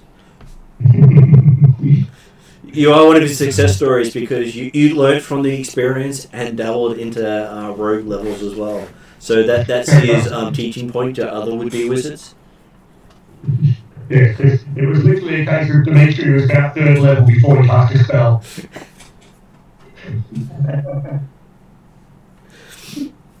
And you are greeted warmly by Alina Halloran, his daughter. And hopefully her griffin is very well. One of the ones in the table yard, I'm sure. It is, and she is wearing the emblem of the leader of the Order of the Griffin. I see that they recognise greatness. Well, she says you did help. Apparently the reports you put in were well received. That's it. I always here to help. So her appearance is that of a classic Romanesque sort of beauty with where's the appearance? Medium height and build with flowing blonde hair and large expressive blue eyes. But she dresses in armor and doesn't appear to be feminine in most ways, and seems to be ignoring all the courtiers who seem to be trying to get her attention. Yeah, you have to talk to the important people. And she does catch up with Trellin and ask about his family, knowing that they are halflings and had travelled out to the west to track down the master. Right, but that was after my transformation into an elf. So don't you keep track of your family though? They're still your family. Yeah, but whatever. Are you going to business person at the end of he's in catch up the family where not even saying goodbye and not heading off to the west to take on the master. Walking from a distance. She does ask, have you gained any family amongst the elves? Are there any young Trellins running around yet? Not to follow you. Yeah, there's a bunch, like 30 odd. You've had 30 kids already, she says, that you've been busy. Yeah. Does that mean you have a harem to go by, or you just don't really pay attention? The 1,000 years in the elf lifespan, so surely you can't just stick with one partner. Yes, but it's really unheard of for a elf to have more than one kid in a span of 1 to 10 years. So having 30 in less than 4 years is quite impressive. She gives you a big pat on the shoulder and says, "You must be very virile for an elf." Yeah. It's fine to say, yeah, it's appropriate to have multiple partners over 1,000 years, but hey, you haven't been there for 1,000 years yet. And she does say that most female elves only seem to be able to have a kid every 10 to 50 years, so that's a lot of partners. That's right. Do you remember any of their names? Well, that's probably secret. P1, P2. Must be the halfling in him. Well, he is the champion. He just pulls out his sword in more ways than one, and I'm sure it is just fabulous. That's right. And I've known these guys for less than a month.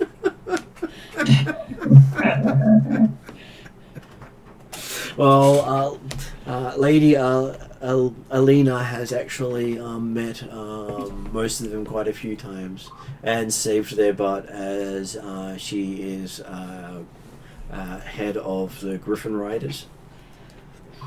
And they are a bunch of paladins who travel around Karameikos as the eyes and ears of the church, as well as their fighting force.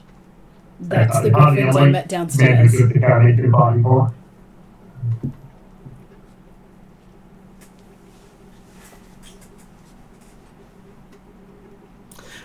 You also believe that she was supposed to wear a dress for today, but decided that the armor was far more appropriate.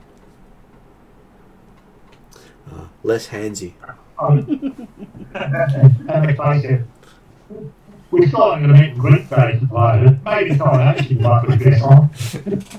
That is true. For that she will, with much pleading from her father.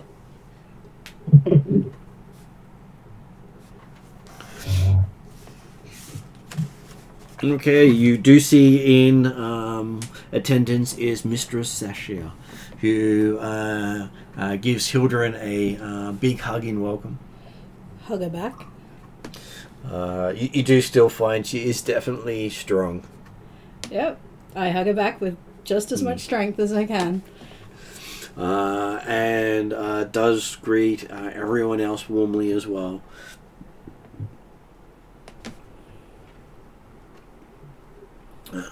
And you do see that her actual title is still almost as new as Dimitri's. But the majority of the Thiatans in attendance ignore her. The only one who really seems to give her any peace of mind is Alina, who just greets her warmly as well. And Lady Halia.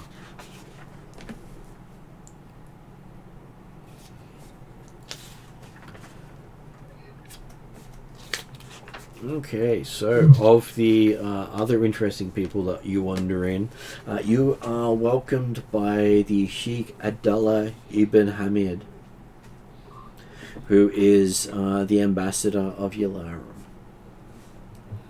His robes look very silky smooth, quite flammable,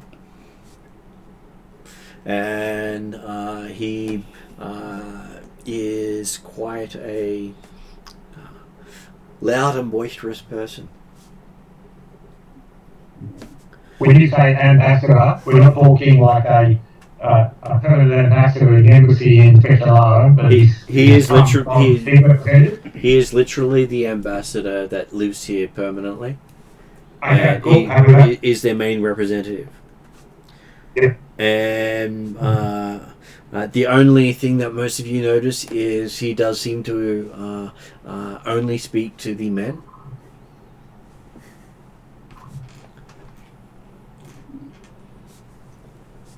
And seems to offend most of the women by pretending they're not there. But from what you've heard of their culture is so male-centric that everyone else is ignored. The only exception he seems to make is Lady Alina, as you've heard that any paladin is considered above everyone else. So they treat them as literal holy warriors to be revered at all times, no matter the sex. but obviously the particular sect of the Griffin one is a bit strange, allowing females to be coloured. Well, it's the one calling that women are permitted to take without any exception and always treated well is Paladin. Because they do not want to offend whatever god they've chosen by trying to stop it. Or they get to them. Considering they're already in a cursed land, they really want to add curses to it. And Is this the one that's right next to Northern Reaches? you know of their ignorance in the ways of equality. Trying to figure out how she'd respond to him. Normally a swift punch, which he can't respond to. Which I can't do in the middle of a coronation with politicians around. There's been many stories of the what they consider the barbarians of the Northern Reaches beating up the Yalarams, and the Yalarams never admitting to it or retaliating, because that would mean that they actually have to admit that the woman's better than they are. Trying to see if I have a cool spell or something I can throw at this guy. I do. It's called Wall of Fire. This one I might not have a problem with. Well, I'm happy to just step in the way to hide anything. Ooh, can I cast silence on the guy? You could. I would like to do that. Sleight of hand check or? No, so while you're getting ready to do this, you hear that one of the halflings off to the side starts playing a merry tune loudly. In honor of the Duke to be king, he says, getting everyone's attention. Yeah, no, I'm going to keep doing it. There's a lot to be catching for you. You have a feeling that they did that on purpose.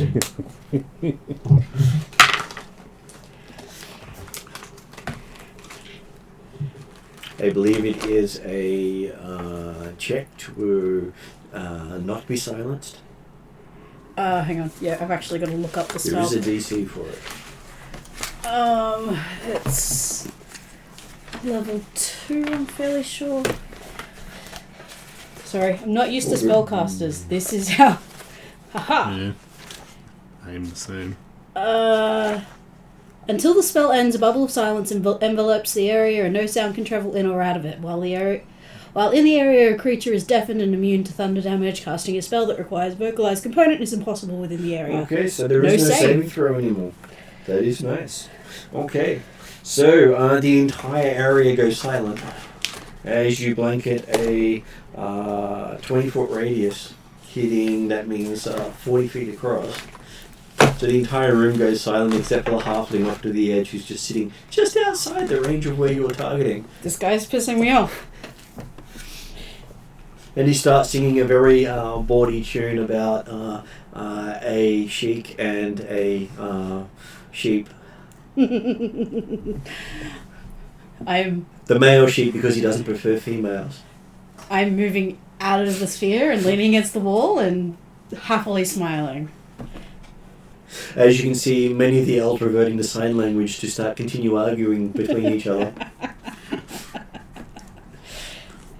That they've learned how to communicate in darkness, quiet, and all that sort of stuff.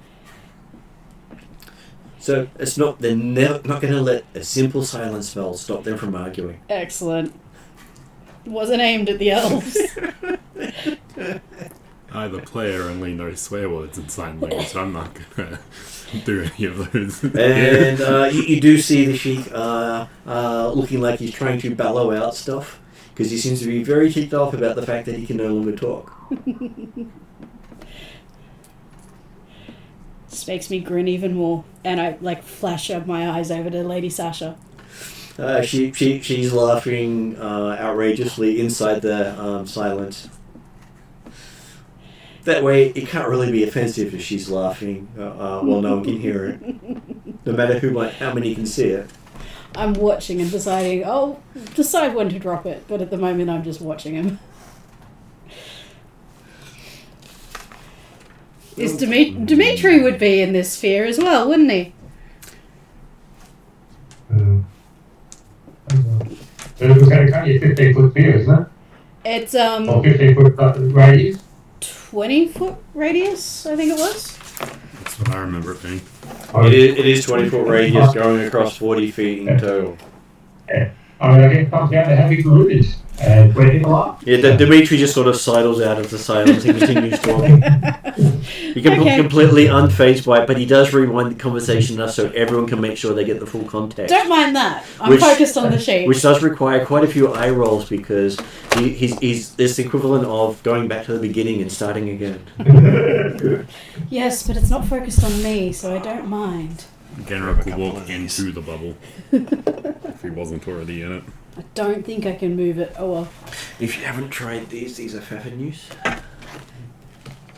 Not ginger at all. I will try them. Oh, that's ginger. Yeah, but chocolate helps. That's Pfeffernuss. I will try one.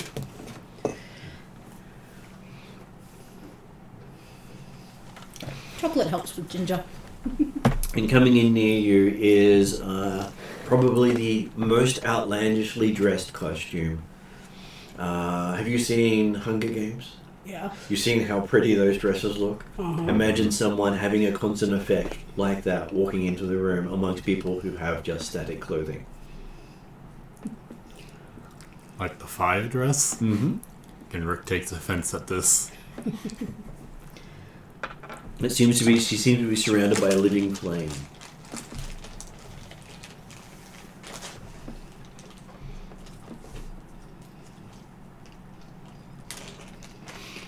Okay, where is the...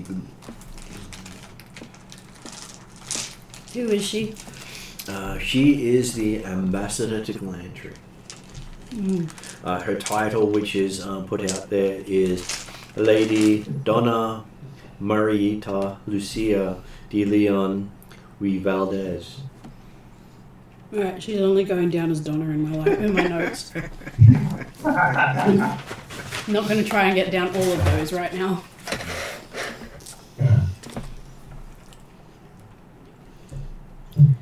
Yeah, Nimo's got a raven gifted by her. Does she notice the silence spell and do anything about it? She pats you on the shoulder and says, "Good job." Excellent. Yeah, she would have just hit him in the back of the head with a bolt of acid. Silence keeps up. She's been reprimanded 3 times in court already. So, hopefully she didn't tap you on the shoulder too hard and force her to make a concentration check. So far, I'm liking every woman that has walked into this party.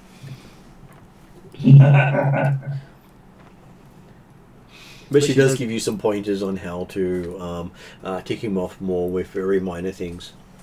And I'm taking very concentrated notes about this. She does talk about how druidcraft can really mess with someone, especially if you just invite the insects that this is the person they want to investigate. Ooh, I hadn't thought of that. That's something for tomorrow. Well, she uses prestidigitation to make all his food taste like someone's defecated into it. Love it. And most of his coffees taste like urine.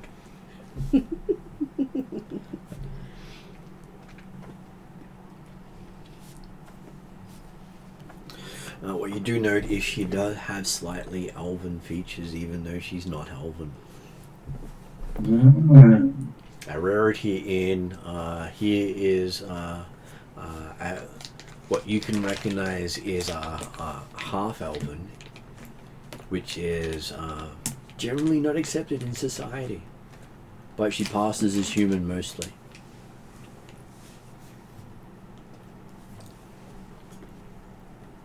Part of the yes, they do include these things even though they forget that they made them hated.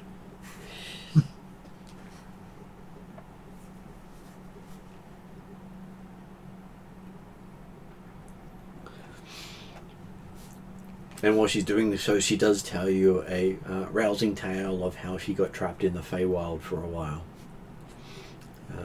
You should always be careful about eating the food they offer.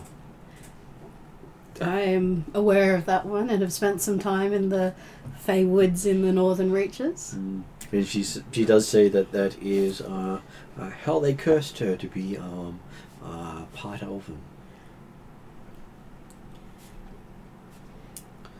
Nothing wrong with that. It is with the fact that any half race is considered hated by most people. Oh, alright. That's the Mystara rule. Yeah. So Mhm. that's why it's such a interest that she's here. But technically, she's here because Galantry has no border with Karameikos, and she was sent here to get her away from Galantry because she's a half race Okay. and quite a powerful spellcaster. I was going to say, isn't she also technically one of the princes of Galantry? She's not a prince of Galantry, no. Oh, okay. She has enough power to be able to go for it, Yeah. but she is considered nobility of Galantry. Oh, okay, that's probably a good point, yeah. Yeah.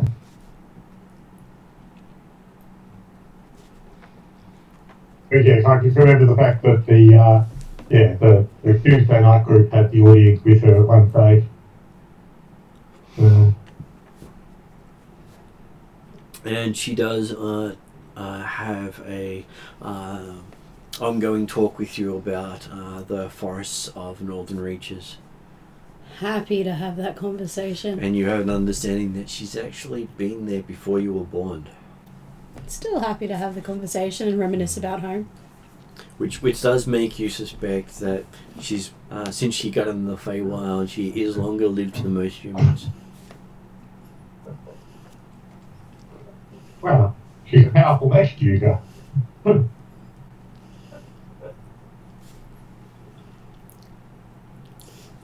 Probably swap stories about the area and Though she is small compared to you, 5 foot.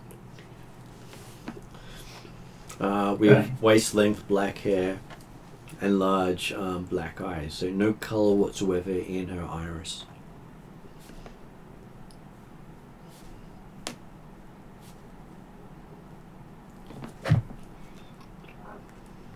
It's kind of a look that makes people hate half-focus. And she completely ignores Dimitri. like him more and more.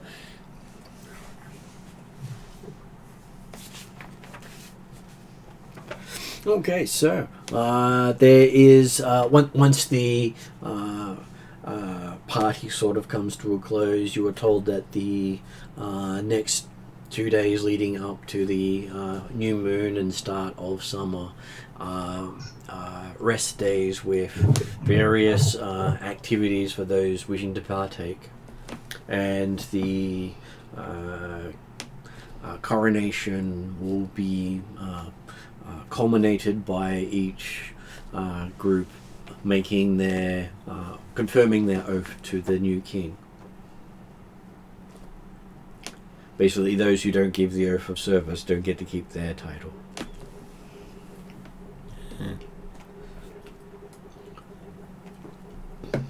Which is one of those amusing things that go along like that.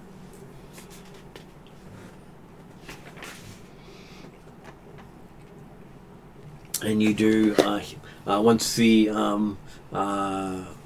that's done, you do hear someone call out about how they're going to a nearby tavern and get outrageously drunk. Who wants to join them?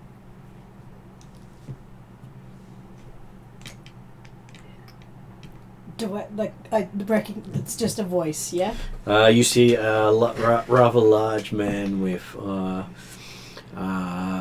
black hair streaked heavily with grey, and his hair, mustache and beard are in complete disarray. Sounds fun. His clothing is completely mismatched.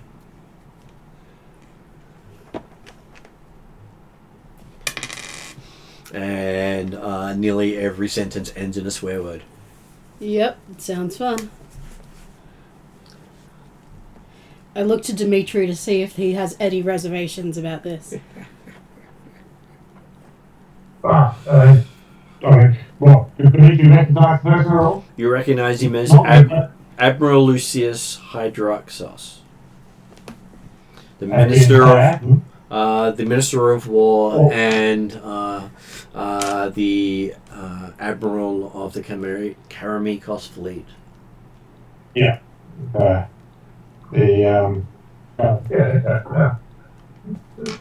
Dimitri's not interested in activities.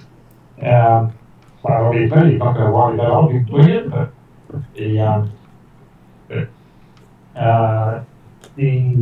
he'd be more keen to we told her to be discussing his plans for the Armenian University. Okay. I will happily follow the Admiral. We're talking Navy man and drinker. Heavy drinker. Heavy drinker and Navy man, I'm in. You see nearly all the halflings making a beeline for him and clearing a path. I join them. And even Lady Alina joins them. Most of the halflings are quite happy for her company.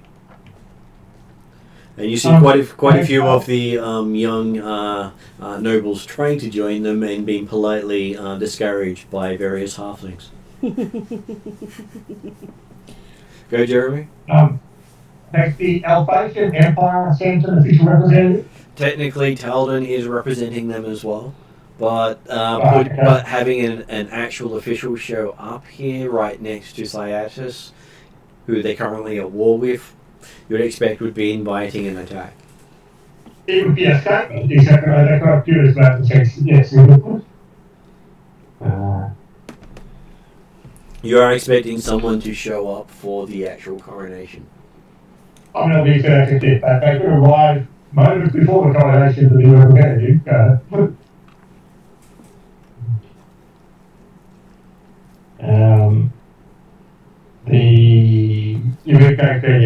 Dimitri will be keen to actually back up further with Talden in a private setting to discuss the Canberra University, but also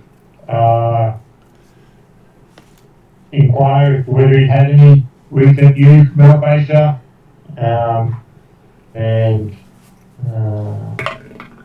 not that he can ask it specifically, but Dimitri's particularly interested in finding out whether there's been any international progress or movement of the Novice Citadel. What do you do that? He does have views on that one. He does say much to the annoyance of the Alphatian war machine. The gnomes are currently working on their flying city, saying that it's become unstable and might explode, wiping out the Alphatian capital.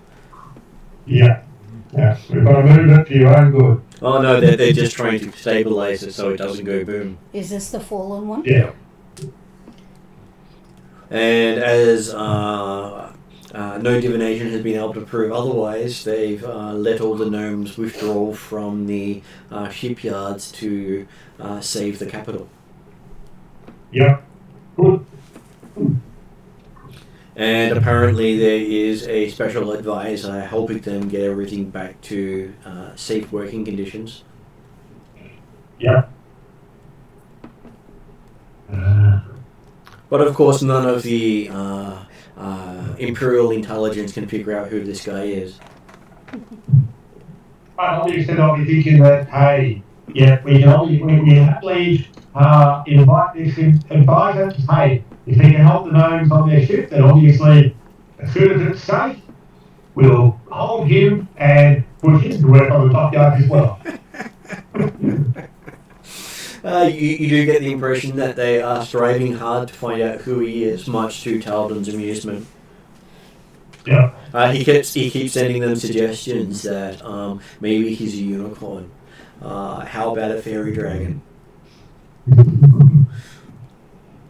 And as none of their magic seems to be able to determine who he is. Not even legend lore can get them a single bit of information about this guy. Yeah. I know, it might be good. Well, he says it helps that every information about him is considered forbidden by magic, so he finds it hilarious. Yeah. Just that he's been around long enough to break that curse upon himself.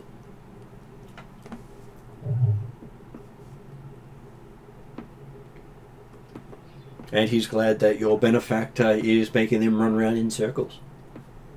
Yep. They really should learn to pay attention to what's happening around them and not just rely solely on magic.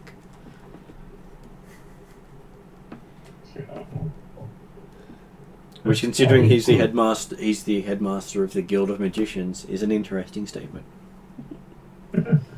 Well, that's why he was also keen to enlist the help of people like Trellon and co. that had recognising that magic is not the only skill that people should learn. That's right. I'm noting that down. Well, with magical enhanced. Yeah. And so, yes, there is a rather lavish sideboard put aside for Talden and whoever wants to sit down and discuss the plans for the university they're building. Can I just interject that I rolled a nat 20 on my drinking roll? Mm-hmm. Okay, so you are taken out for drinks with Admiral Lucius Hydraxus, and just about every person who travels with him gets looked after by the halflings, as well as free drink sport. Excellent. Because I'm a bit curious. So there's a natural 20 on your drinking roll implied you pretty succeeded at getting rolling drunk, or you managed to avoid getting rolling drunk while apparently drinking on your fellows' table? I was aiming to drink them all under the table and keep my northern reaches and represent the northern reaches. So you do find that you're drinking way past dawn the next day, and a majority of the people drinking with him are still going. Cool. They're not the sort that a single drink seems to knock them down. Though 20 odd drinks later, they're still going. Well, I'm keeping up with them. Natural 20. I don't like cities, but this is my element. And you hear lots of bawdy sailing stories ranging from the Admiral before he came to Karameikos, because he actually used to sail for Thyatis and even did some of the fights against the Northern Reaches, who he talks about with admiration. Excellent. Though he does point out some of the issues with their style of fighting and issues of the Thyatin style of fighting, which he's addressed with the Karameikos Navy. Cool. She's listening and also remembering things to take back home. Though he does say that the Karameikos Navy is not up to fighting either of those threats, but they are less likely to be taken by either. So they've taken on a more defensive style, whereas the Thyatans and the Norsemen all think purely of attack, not defense. Well, it's not business. Karameikos is not interested in controlling the oceans, merely defending their coastline. So, Well, yeah, as I said, continuing on, picking up the information, having fun, more comfortable than I have been for a while. Okay, so the next morning they talk about people who wish to participate in the Duke's hunt, as he is going to be hunting wild pigs because that's the most prolific animal in the forest right now. Okay, I think at this point, Hildren would go to Dimitri, tell him about the prophecy, tell him what Zerchev said, and ask if he thinks it's worthwhile she sits this one out.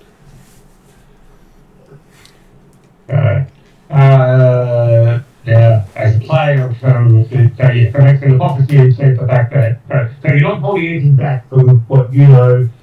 when At it comes this to the point, issue? no. Okay. The idea of possibly orcas coming after me has meant that I'm looking for a little bit of advice. But yeah, so the prophecy says that amateur hunt you'll be hunted by that which you hunt, and you're suggesting that the object of that prophecy is Orcus himself. Yep, and I don't want to upset the Duke's hunt, and it is going against every instinct to join them. Every instinct wants to join them, but I'm hesitating because I don't want to upset the celebration. The Demetrius suggests that it seems unlikely that Orcus would be in a position to be specifically targeting you just yet, but there are certainly plenty of other activities that would be appropriate to pass the time and thereby avoid the risk. Yeah, okay. I won't join the hunt. She'd go find another tavern to drown her sorrows. And of course, on that line, it probably also it'd be a good idea to let you not put yourself in crowded areas, so therefore, when Orcus hunts you down, you don't have to take out innocent bystanders. Yeah, but if everybody's going out for the hunt and the celebrations... Or she'd nick some alcohol and go sit in the stables.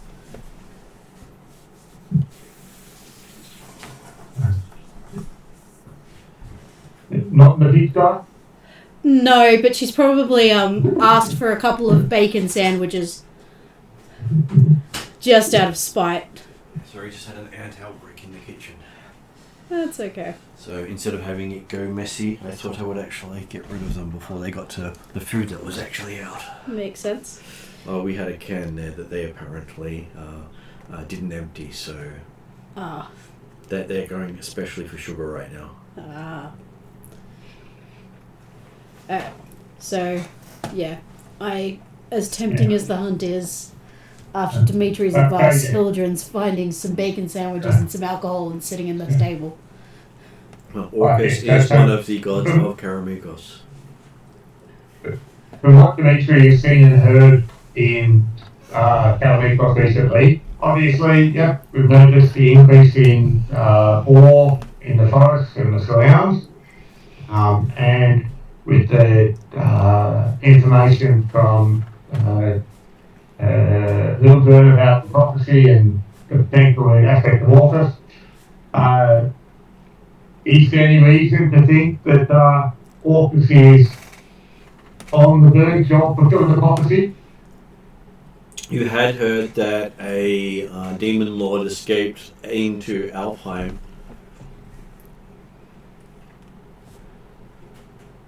And no one knows which one it was. Are we talking about the thing that escaped from the well? We are. Yeah, okay. And there is only a mountain range separating where this demon lord escaped to and Karameikos. Yeah, it's more also the aspect of whether or not Hildren would be Orcus's first stop. So, I mean, I'm not that well known, but... but yeah, so the version suggests that, well, there's some potentially out and about based upon other information that we've received and heard. And a high concentration of boars is a sign of activity of Orcus. Yeah. Especially werewolves.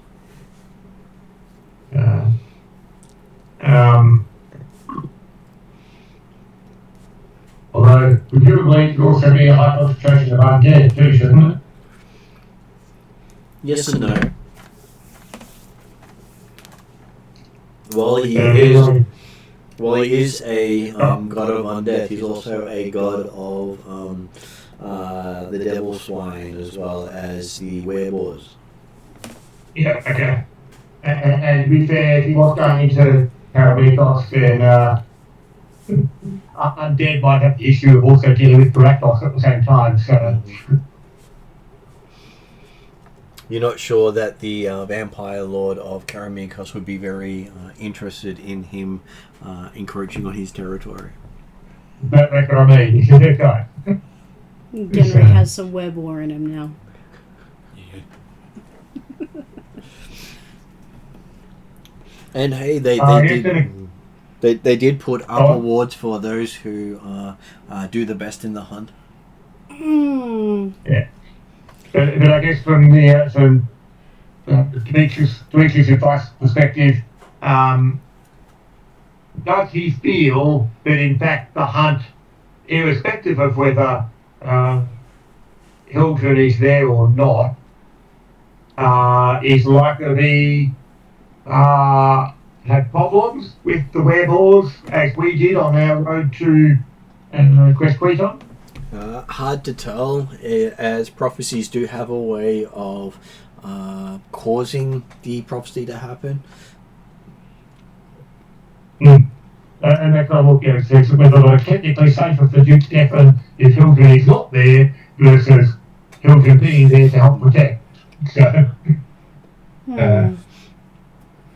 if Dimitri's umming and ahhing, then I would probably find a quiet spot by a tree and pray to Zerchev. I've done that. Dimitri's up and ah. It was me trying to find out what Dimitri's position would be. Dimitri's definitely firm and says, enjoy your drink. Don't go into the woods today. Okay. You're in for a big surprise. Okay, so afterwards you hear the hunt was a spectacular success. Many boars were taken. Their best hunter managed to hit 6 out of 20 shots. Twitch. And at which point he's given much honours at the feast. So Fallon didn't take advantage of the hunt?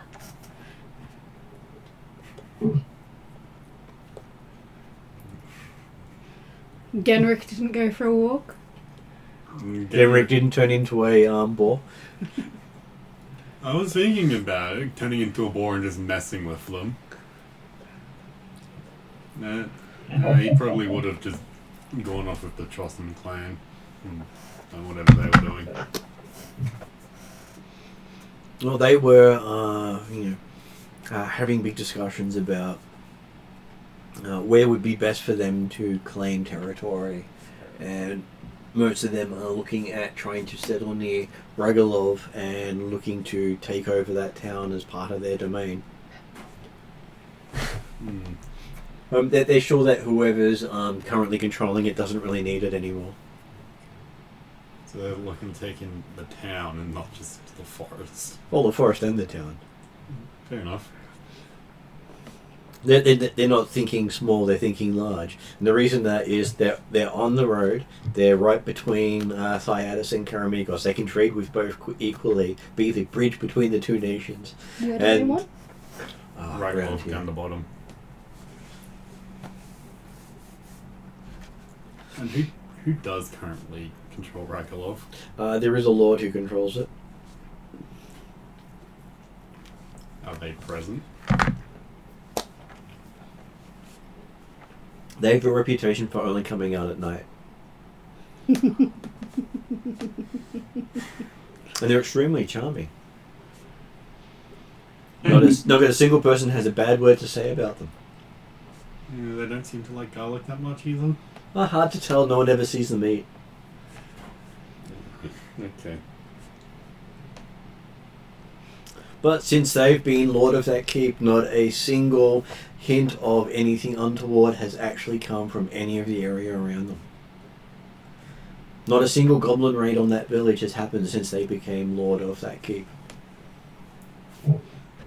Although guests who stay overnight tend to come out with a bit of musk hair in the morning.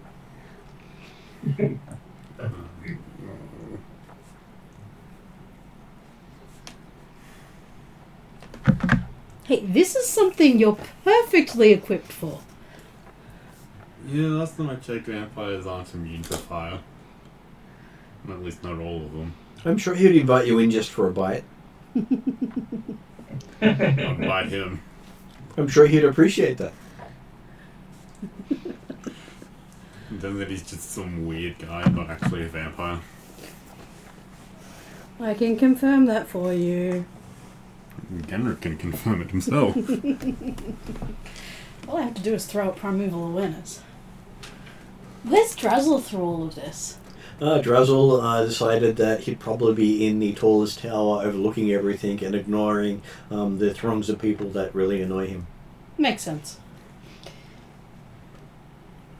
As antisocial as you are, Drazzle's far more antisocial because most people want to ask him questions and he doesn't want to talk. I'm social in small groups. So you know how you're talking about those monks who hit themselves over the head with a book? He tends to hit other people over the head with his book. Yep. But he usually do from a hug afterwards. Depending on how hard he hit them. Apparently he's broken the ambassador to Yalaram's nose more than once. Speaking of, can I find him the following day? Yes, he is officiating at the hunt and giving commentary of how all these guys are doing so well. Can I find him before he's officiating? Yep. Can I druid craft some sort of scent or something to attract insects? You can. Excellent, I do that.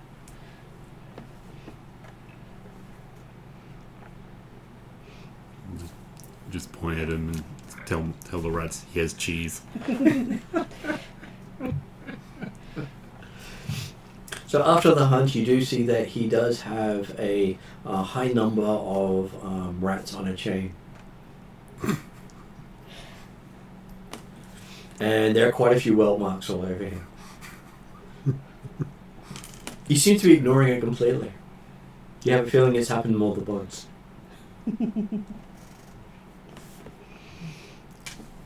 That cheers me up slightly.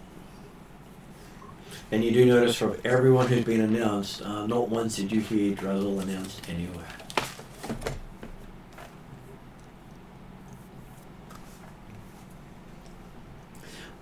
Nearly everyone acknowledges he's there, but no one really wants to say his name or get involved in whatever he's doing.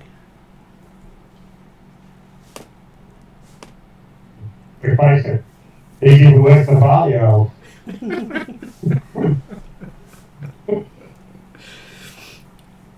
If you do pay attention to what he's doing, you'll probably notice he does spend some time with the Valian elves,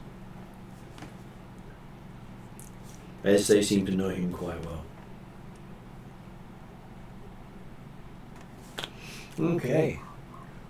After that big hunt, there's a award ceremony where the big shooter of the hunt, Male? a female, Oh, good. basically the you do find out that the officia of the team kept trying to discount her shots. Of course he did. But apparently he got a little distracted by bites, and she managed to slip through quite a few hits while he wasn't actually paying attention. Excellent.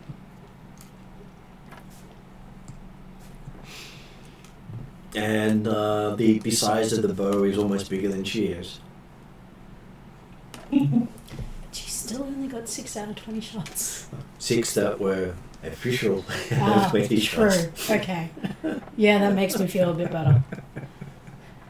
You have no idea how many shots she actually got, because there was always excuses as to why that doesn't count.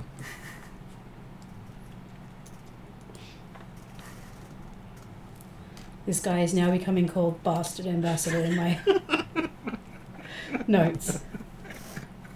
You're holding your bow 1 degree off. Doesn't count. And yet, quite a few of the other shots that were horrible counted for the guys. Of course. It's just still 1. Most of the people who went into the hunt weren't officially hunters, but it was anyone who didn't actually have a job was allowed to hunt, and they got to take home whatever they killed as part of the Duke's gift to those who participated. And so the winner gifted a bunch of animals she didn't officially kill to various families. Excellent. Well, she got enough just herself officially that she could probably have fed her family for a year.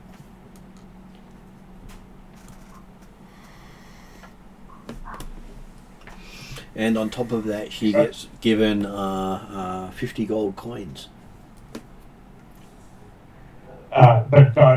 Officially, the winner was not one of the noble gathering for the thing, but a local from Bethlehem. Is that right? A local Traldaran woman who was basically part of the shearing ceremony, and as such she was to make a name for herself, and now that she's been given 50 gold, a bunch of pig carcasses, she's now far more acknowledged as a success than all the others who didn't quite make it. The others now have to find something else to make a name for themselves. Yeah. And all the nobles sponsored the participants by buying them the weapons, the armor, and basically keeping them safe while they hunted. Okay, cool. And which noble sponsored the winner? It was Lady Alina. Marvelous.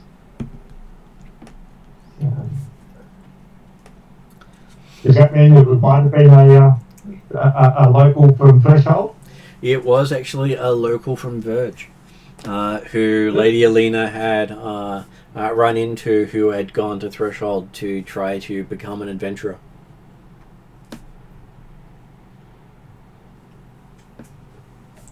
It's put me through real pain to congratulate the winner and Alina on the sponsorship. She all fangirls over Dimitri as being one of the locals who she saw growing up in Verge, learning at Lady Halia's place.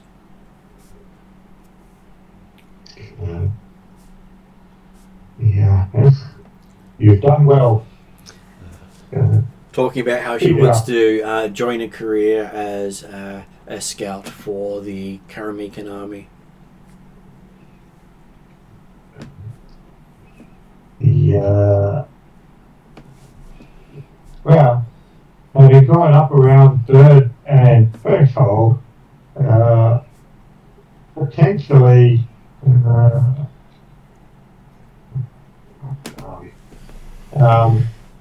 if you could put in a good word for the kid at Textile and Pete.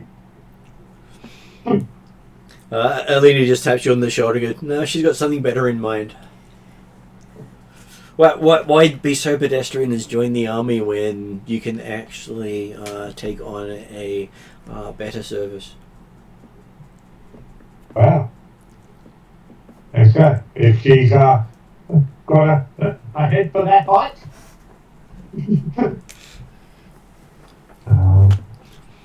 Why be told how to serve when you can lead others to serve better? Yeah.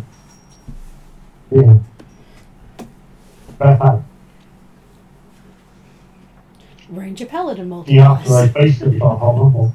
Well, most of the paladins of Karameikos are archers. Okay, well, Paladin then. Because, hey, if you're on top of a griffin, having a sword is rather stupid. What? Which god do they? The Yes, always a Paladins? fight with The that, he's Griffins? not stupid. They actually venerate different gods because they follow the Church of Karameikos.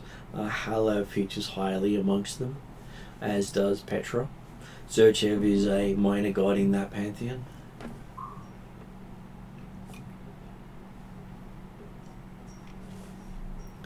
And the Church of Karameikos is a splinter church from Thyatus. And what was that, Jeremy? I was going to say, the search chef was just a hanger on. He was always the third wheel.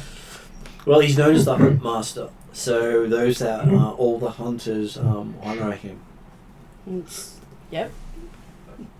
It's what I do. It's part of the reason why I'm twitchy for not doing the hunt. Okay, on the next day they offer there is a big martial competition where the nobles can sponsor other young and upcoming kids to be better than they are. And it's competitions like this is where most people gain their first gear.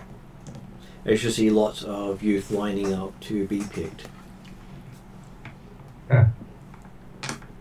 It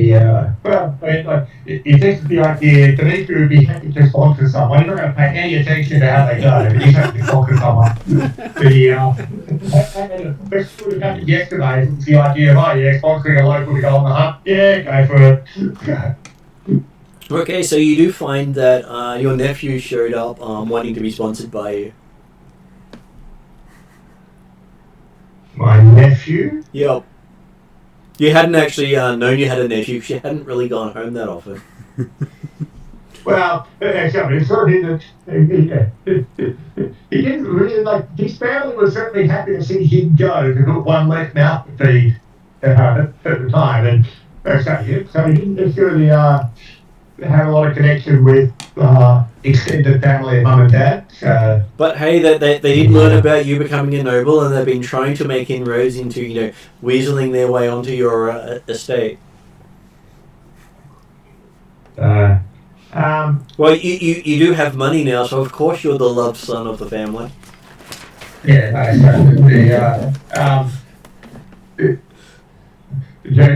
said that Dimitri would be sponsoring someone or put sponsorship in, it was a case of yes. If you're not paying any attention to how they go, then employer's not paying any attention to actually who he sponsors. And so it's not a case of by the time this nephew comes up and asks for sponsorship, he says, sorry, I've already chosen someone else.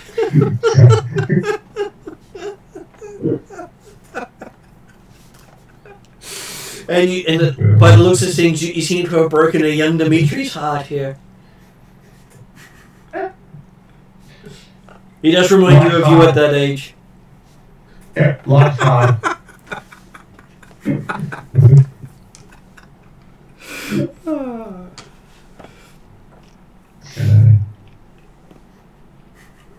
And yes, does Generic sponsor anyone? Genric will hand Dimitri's nephew a knife.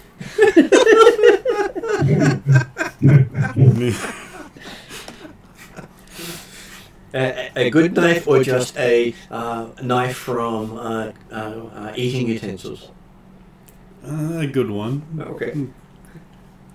Probably one of the Bradshaw knives. Magic knife. Magic knife. Okay, so he'll probably do quite well now. Yeah. I tell him to go kill some rats with it. He asks how much gold he gets per rat. You get to keep the rat. Awesome, he says. And he runs off. Yelling, he's got a quest! Why did that kid look like Dimitri? Does Dimitri have kids? Well, Can humans reproduce? After hearing about the lake of lost whatever, Hildren's getting more and more convinced. Do I have kids? I'm going to thought Henry would have been more the idea. Is Dimitri a kid?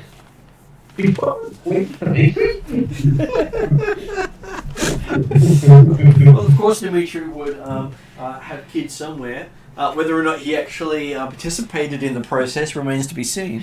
Yeah. Bunch of kids just claiming to be his child. Hey, there have been multiple times in Dimitri's life where he's been fighting off the women. Fighting Amazons doesn't count. I'm talking about when he was the Emperor of Valisis. I know, I was just teasing you. Female bandits don't count either.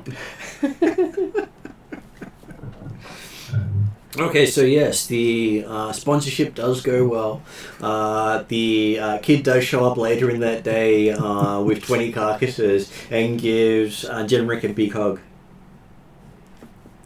Dimitri, help.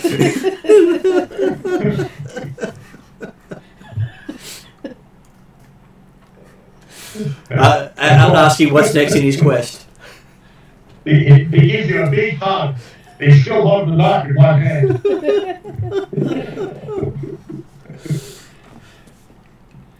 Go sell the carcasses to some elves. Let me Okay. know.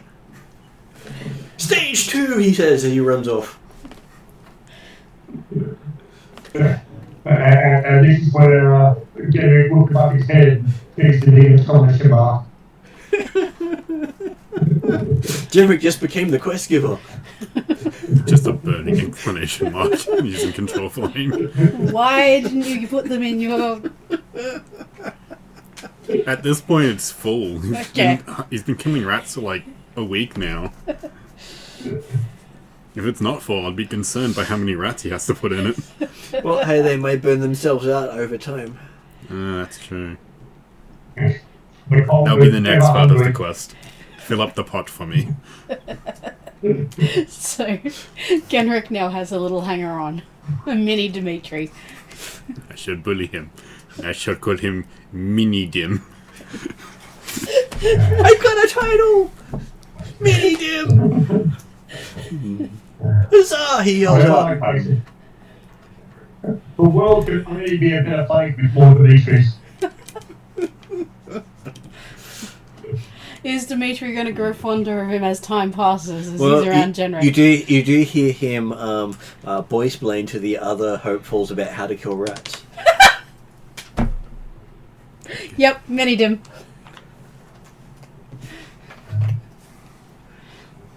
He's not going to give me that knife back, is he? No.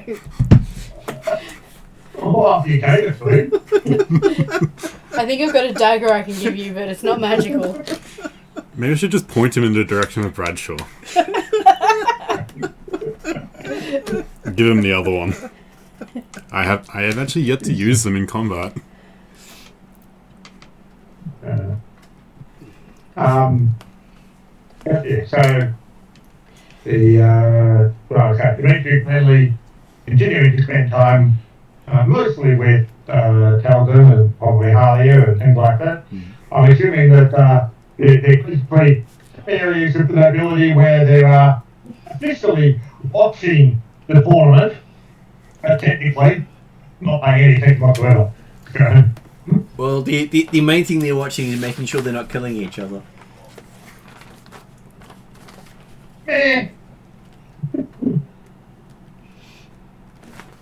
Well, it's normally until someone draws some blood. This being the end of, or when someone resigns. So you can choose to resign, or you can get cut and have to resign. And killing your opponent is considered bad form and getting you kicked out of the competition.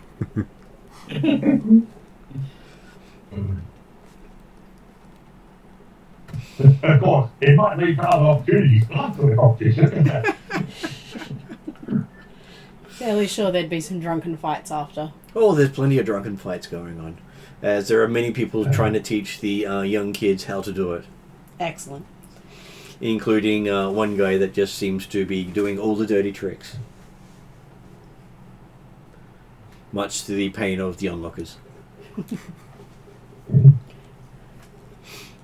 So, later that day they announced the winner. Apparently the calls himself Little Dim. What have I done? Managed to basically avoid being hit and scratch his way through to the crown. Threw a couple dead rats at his opponents. He's learning. And yes, there were rat attacks involved. Apparently, you can actually harm someone by swinging a rat by its tail. And thus was formed the Church of Genrick. No, that comes later. He was using the technique of, it was the first blood. It didn't actually offer the opponent's blood, you just put blood on the opponent, therefore it must be bleeding. Yeah, that And when sounds- they were arguing the pen, you just go, stab. Raft his blood on him. What?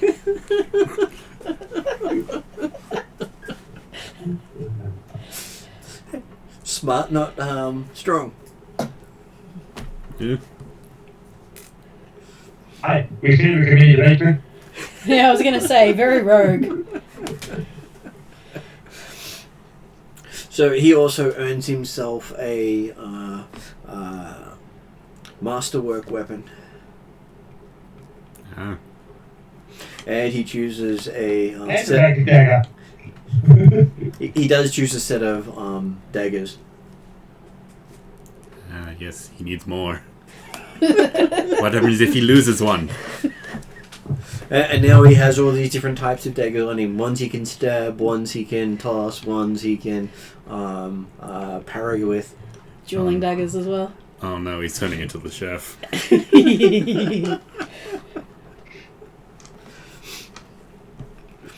And at that point, you do notice that he'd been tutored by a halfling.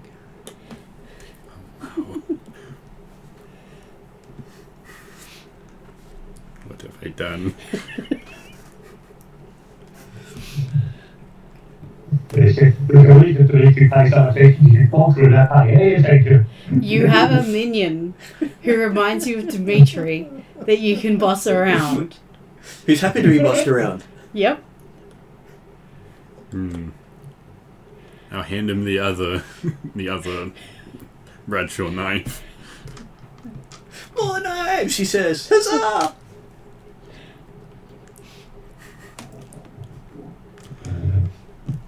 He asks if there's someone he has to kill for you. There is a dwarf named Bradshaw. I don't know where he is, but this knife will tell you where he is. You want me to go do that now? Befriend him first. Well, that would be hard. He doesn't really know Dwarvish. Do you know Dwarvish? No. Okay. Can you find someone to teach him Dwarvish? Wait until the university's built. You'll be alive, right? In the meantime, kill rats. Kill rats. You get 1 XP point each time. He goes, I'm off to kill rats! As he yells at us, he runs off. It just happens Next to level, be I around. can understand all spoken languages, so I'll be able to translate for you. Yeah, but are you going to go find Bradshaw with Mini Dimitri? Oh yeah. Trying to think of a better way to combine Mini-Me with Dimitri.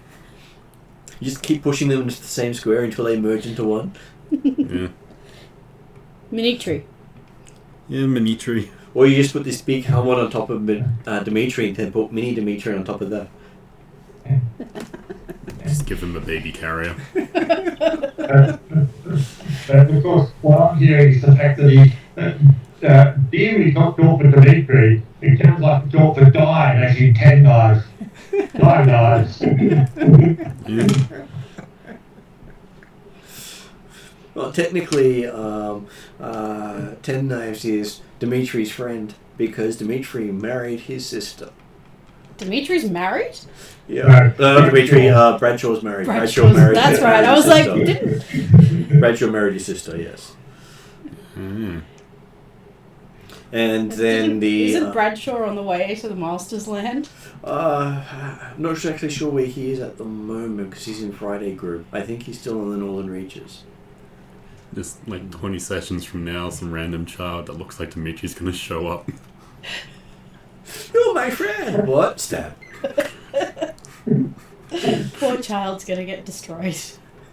Well, he has, because he's a dwarf, he gets a prophecy of his death. If he doesn't fulfill that prophecy, he doesn't get to go to his dwarven heaven. And he has to be killed by one of Bradshaw's knives, doesn't No, he? he has to be killed by his friend. Ah. Which is why I was saying you have to befriend him first. Technically, the dagger is his friend because it's called Bradshaw's friend. It doesn't have to be his friend to use it. Use that one. Stab him with that one. Yes, the boy does go up and say, you're my friend, stab, He should be saying, I'm your friend. Stab. Stab. Genrick sends his regard. Who's Genrick? Hey, at least it's better than him stabbing himself in the head and finding out he's not his own friend. Yeah. That has happened in the story. Yeah. With Bradshaw or somebody else? And he has a helmet with a dagger slot right in the back of his head. But apparently he didn't even like himself. Oh, poor Bradshaw. Which means either he gave up on his chance of eternal happiness, or he has to find someone else to do it. Well, he is a dwarf who married a halfling. Yep, as a child. He's a child bride. Bradshaw's the child bride? Yep, he was 40 at And the you got time. 50. Oh no. And 50 years of age is adulthood for dwarves. So they're thinking of just a childhood fling. Oh no.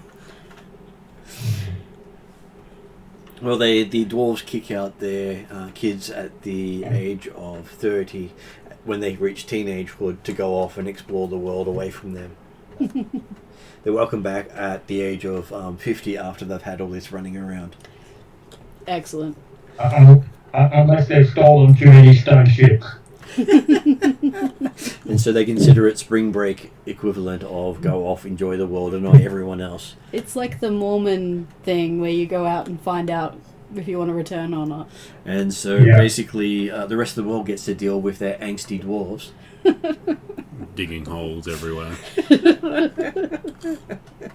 And the dwarven cities are so much more peaceful by not having teenagers about.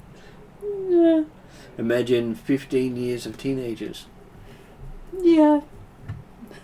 Well, 20 years Good actually. war. I don't have to imagine. I'm an Air Genasi and so is my sister. Except you grew up with humans, so you got the human growth span. Ah, that's right. The Genasi are the only ones who adapt to the cultures they are born into. But I'm still going to live to like 700. Mm-hmm. Only 700. Yes.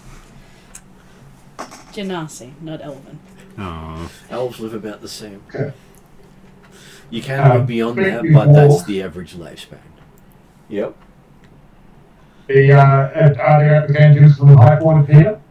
There are a couple of representatives of Highforge, but Yeah. they're all gnomish. Okay, so It's so about walk me, on there. I get time of body and I don't age. Mhm. Yeah. So the representatives of Highforge are all gnomish because the dwarves were all recalled home to fight Yeah. in the war against the giants, and that includes even the dwarves of Highforge. Okay. So the only dwarves you'll see outside of Rockholm are teenagers and dwarves who are expelled from their culture. Yeah, so teenagers and Dracula.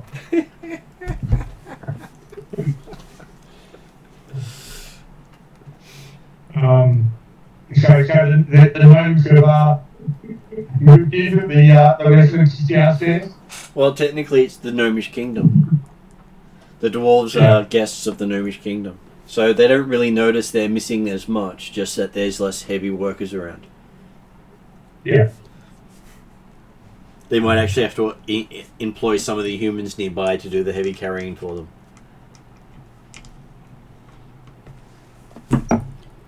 Yeah. Yeah.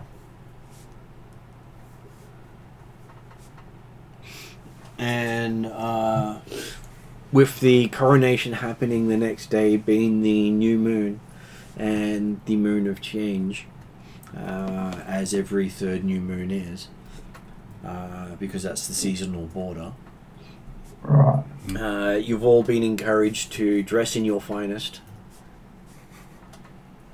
I don't think Hildren changes. She might have just tried to spiff up her armor a bit. I don't think Henrik has any other clothes. Maybe she went and washed her cloak and stuff a bit.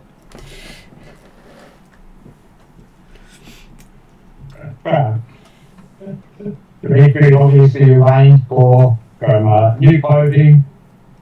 The Emperor's new clothes. Yeah, that's The Emperor's new clothes. Genrick will wear that. He goes as a bear. So yes, there are extremely fine-looking clothes laid out for each of you. Extremely tasteless from your opinions. Is it a dress? It would be. I wear my armor. Probably even for Genrick. Genrick wears the dress. I wear my armor. Fits Genrick perfectly. Hey, a lot of elves do like the flowing clothes. They don't really care. Yeah. And as most elves' forms are very similar, fits perfectly. Yes. Nice dress. You fill it out better than most humans would. As there is a grand parade before the coronation, where the Duke is walking from the entrance of the city all the way up to the quay, amongst the masses. Can I wear my chain shirt over my dress? Of course. So I've got 2 sets of grey robes, which are run-of-the-mill, and 1 set of fancy robes. Your fancy robes are very fancy, though they feel a little pedestrian in this place right now. I'll wear the dress over my armor with the chain shirt over the dress. Okay. Genrick will wear what was given to him then. It has, so your dress has lots of leaves, motifs, and flowers, and looks very festive and naturey. Whereas Hilderon's looks very much military-esque, with all the armor Yep. and weapons. Yep. No weapons stay on me. You do see Lady Alina looking very uncomfortable in a dress. I nod to her. Though you sure with the shape of it, there's probably armor underneath all that. I nod and smile. Probably a few weapons as well. And plus, there's always the weapons on the wall in the Great Hall. Yeah. Supposedly ornamental, but rarely just that. And people are cheering for their new king to be. The dress isn't high collar, is it? Whatever you feel is least appropriate for your character right now, consider that. The dress isn't high collar, and if anyone's paying attention, you'll notice out of the top of my collar, it looks like just at the base of my neck is a flying hawk, and like the tip of a wolf nose. One of my things requires me to have a mark of Zurchev, and it's on my back, up my neck. And you don't often see it. You see everyone is dressed very nicely except for the Yalarum ambassador. He seems to be dressed in rather dumpy looking clothes, looking very dejected. Apparently he does look as if he's got some sort of stain over half his body. You think there might have been some sort of accident with his dress robes. Oh no. And his moment to shine brightly got shot down rather badly.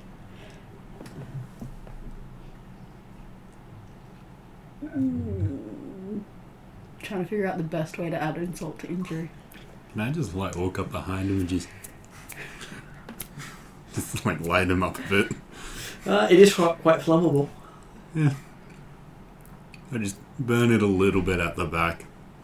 Can I Though that is almost an act of war for their people, as they have a hatred of fire magic. Can I Just a little burn, not actually setting him on fire. Can I druid craft some mushrooms growing across the back of his robes? You can. I do. Bit of rat piss. I'm sure you can encourage that with your friends. Just on the shoes, and as high up as I can get it. Well, you see quite a few of them climb up his legs to his horror, and yes, they do make it all the way up.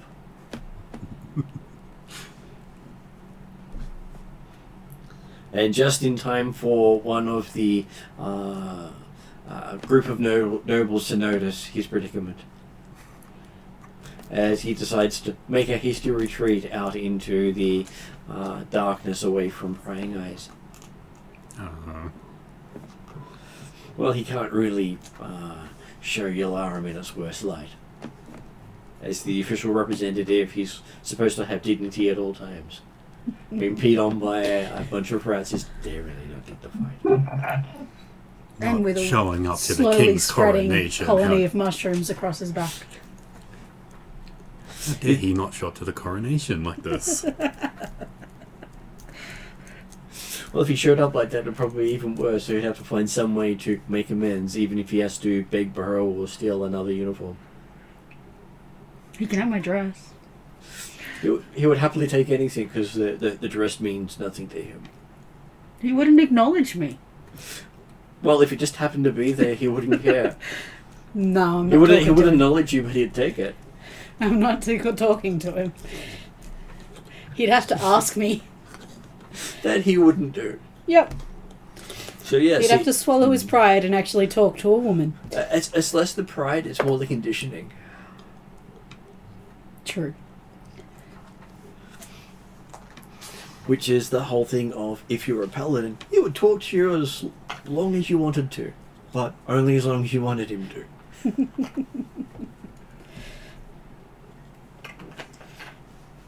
So after about 2 hours of cheering outside, the Duke finally makes it to his keep, as the banners are changed to that of the crown above his family crest. So signify royalty. And when he reaches the throne, you see presenting the crown is the Empress of Alphatia, which you didn't know was coming. Good to see she showed up.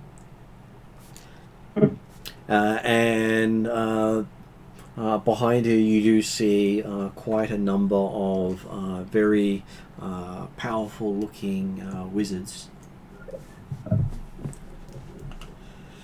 As she officiates the crowning of the first king in the name of Alphatia, declaring its independence. Which basically says anyone who contests it will be declaring war on them. Yeah.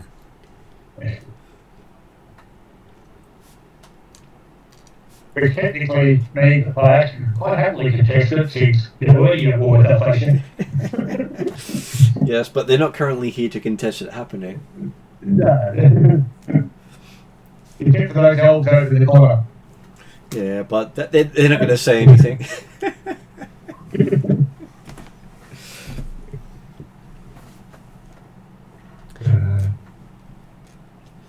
And at the end of the ceremony, before anyone can interact with the Empress, she and her entourage have disappeared. As everyone says, "Long live the king!" Did you appear to acknowledge the presence of Taldan at all? She did not. Yeah. Considering he's not dressed as the former emperor. No. And any form of acknowledgement from her would definitely lead to questions. Well, and that's why I was looking to, like, Becky to see whether the yeah. Well, he did go to Alphatia with you guys to speak to her directly. Yeah. Well, I didn't go there. That was correct, yes. Yeah. He had been negotiating before you arrived. He came back with you carrying the treaty. Yeah, he'd been doing some of the pre-negotiation. He did Dimitri to finalise the deal. As the official of Karameikos. Of course. Okay. You do have a grand ball afterwards. You do see at some point the ambassador of Yularum show up in not a bad outfit, but definitely not as grand as he'd been wearing earlier. Being very meek and quiet. And sporting a black eye.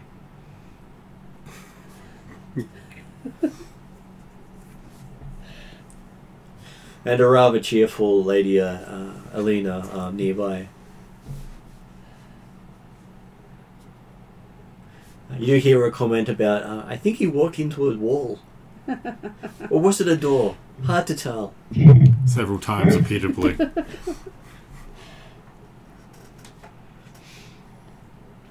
And you do see her dancing with one of the halflings of the group, who you find out is the ambassador for the Five Shires.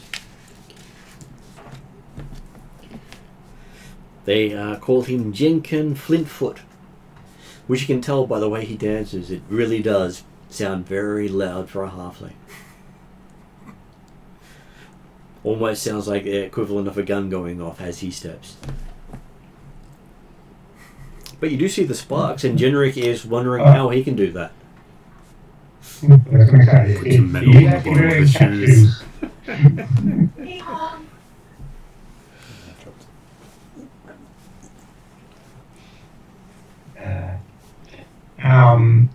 Well, okay, certainly, I don't know if I'm assuming the others, but also the teacher will be involved in the ball. That's appropriate. You do see Dimitri out on the dance floor with Lady Halia and a few of the others, though Lady Donna completely ignores him again and seems to take just about every other noble out onto the dance floor. That's right. Drake is not concerned about it, Clayton. He's already done his study there. And Dimitri does hear through the grapevine that Talden has been talking to Lady Donna to take on a professorship at the university when it's completed. Mm-hmm.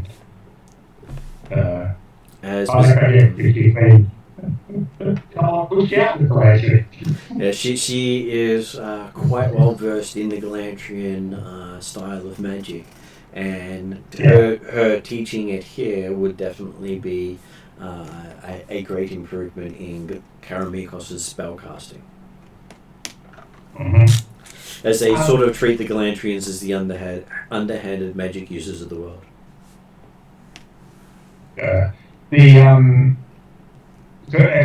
Dimitri is not concerned about any apparent flight from Maria, but if that's Kirby, don't it appear that he's actually actively avoiding or ignoring, or inadvertently ignoring and avoiding?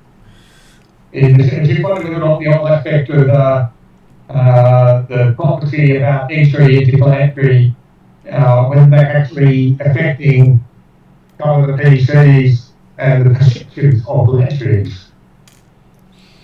You're not quite sure. You hope it's the second, and not the first, that something is stopping her from interacting with you, because, hey, you're Dimitri, of course you'd want to interact with you. So you believe the second one, that it must be the curse that is stopping her from talking to you, whereas I am sure that Halia has found out, as some of the others of you, that she probably just doesn't like him because he talks too much, and tried to mansplain to her about magic. Everyone needs to be educated.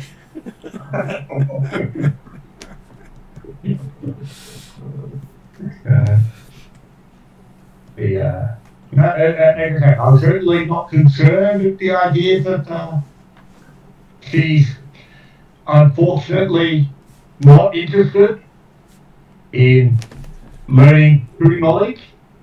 Well, something I was genuinely curious about, just confirming that, hang on, it's not like we're invisible to Glantries, is it? Well, you do notice she is willing to dance with Trellin.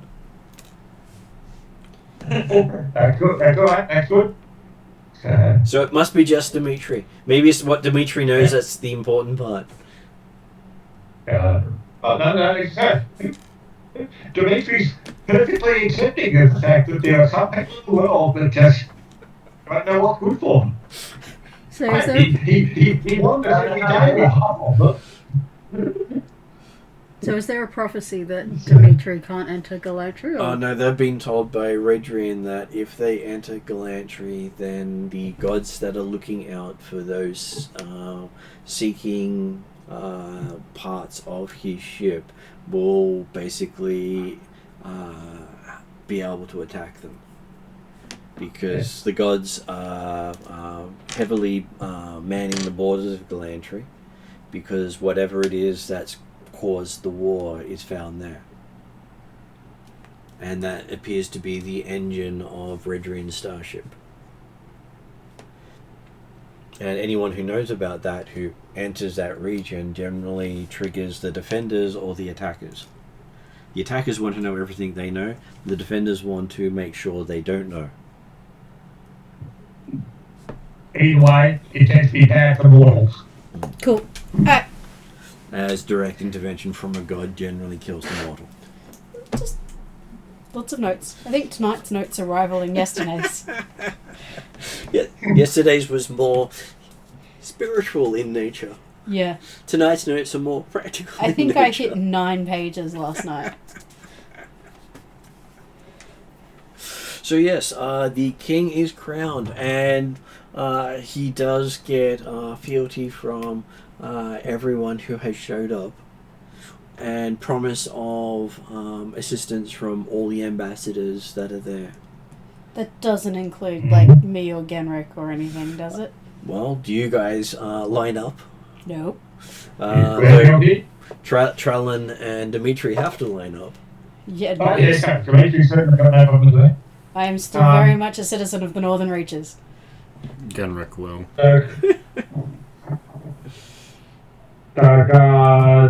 Stefan make any announcements on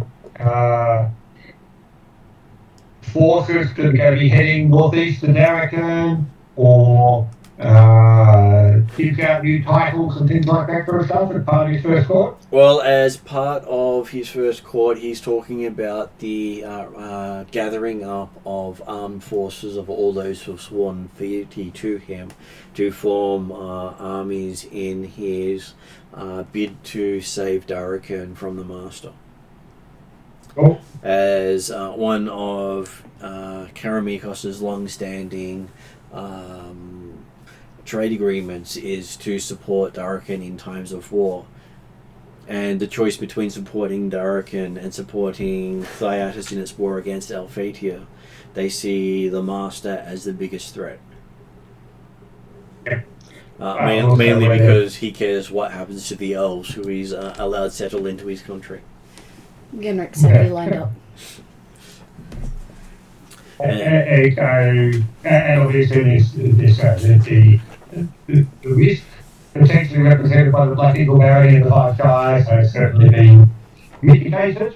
So it's good to see that he's carrying up, he's not holding his end of the deal. And the Black Eagle has guaranteed to put together a force to assist as well, meaning that while they're assisting Darrakan, there's less likely for them to have enough people left behind to cause trouble. Yeah.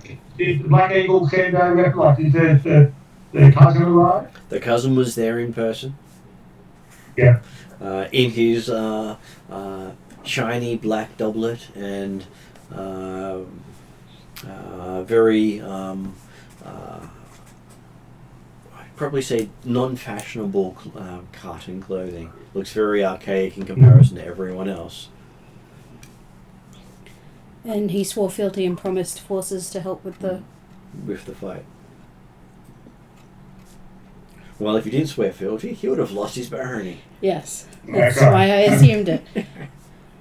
So there's always a reason why the king calls all the nobles forward at every coronation. Because those who don't show up don't get to keep their title. Or if they don't show up, they better send a representative with a nice seal and a promulgation to say, yes, I hereby swear fealty. Yep. And King Karameikos declared they had to do it in person.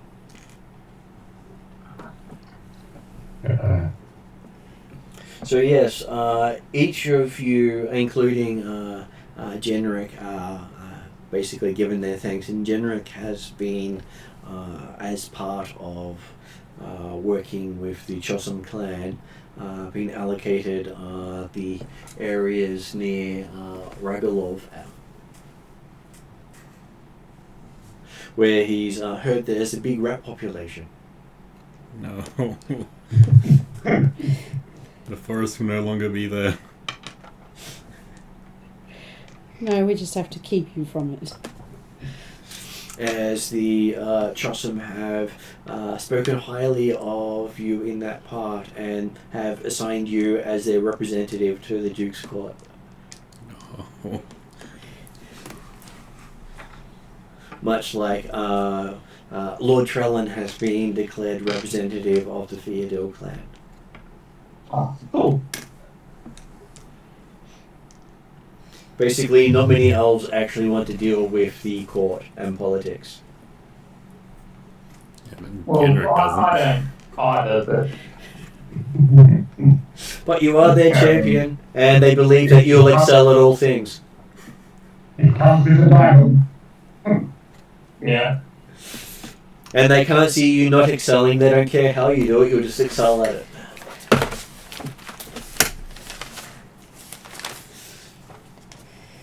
And so yes, do you guys ask anything of the king?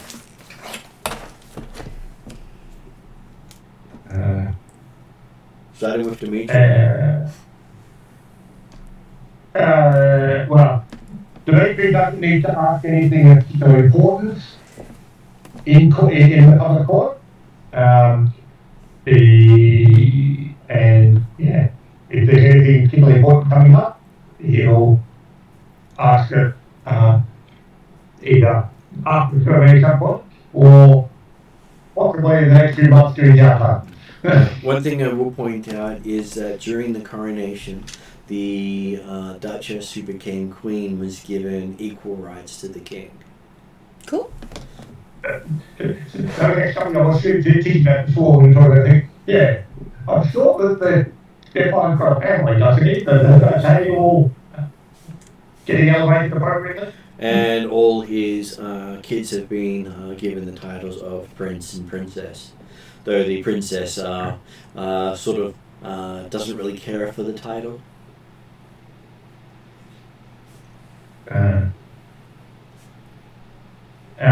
The family, and so talking about during the sideline discussions during the last few days, getting confirmation of the fact that what the family's feelings on separating from Diastasis are. Most of them are relieved in the sense that they believe the war against Alphatia is committing suicide. Yeah. As from what they know, there's probably 10 Alphatians to every Thiatan. Is that why Karameikos ceded, or? It's part of the reason they did. They didn't want to go into a war of annihilation. They would just throw all their best against everyone. It was more opportunistic on the fact that, hey, Stefan has been a bit independent for quite some time, and it's a good opportunity to make it official.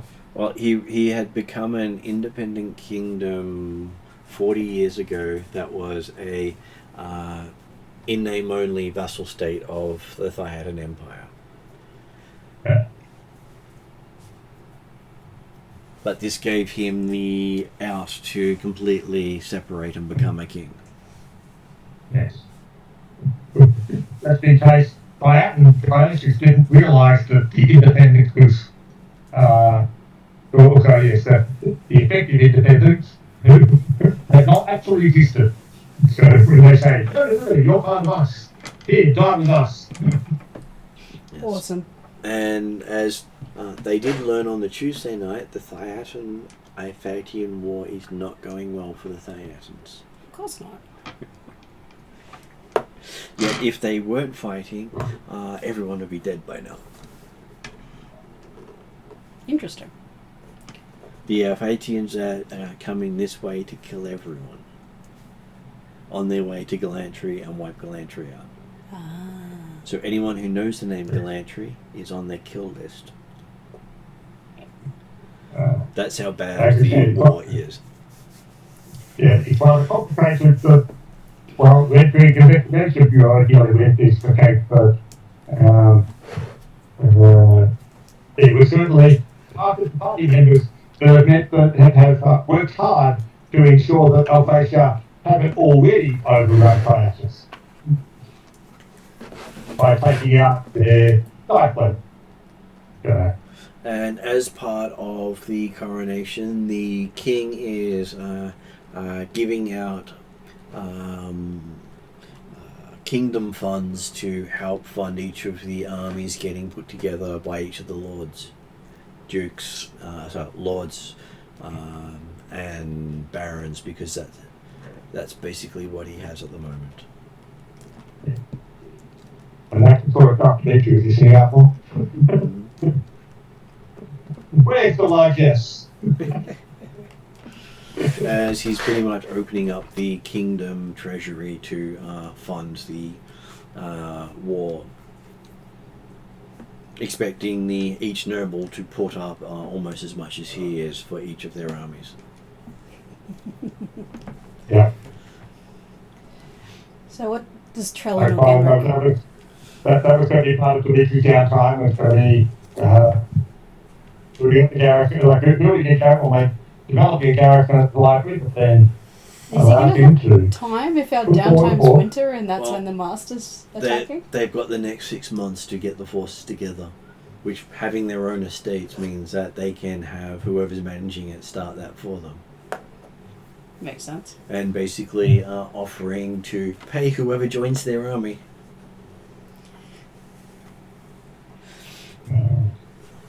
So did Trellin or Genrick ask for anything? Well, how long will it take to reference the Elvenologist Volume 2, the Immortal Fire Master, and the Immortal Thanatos?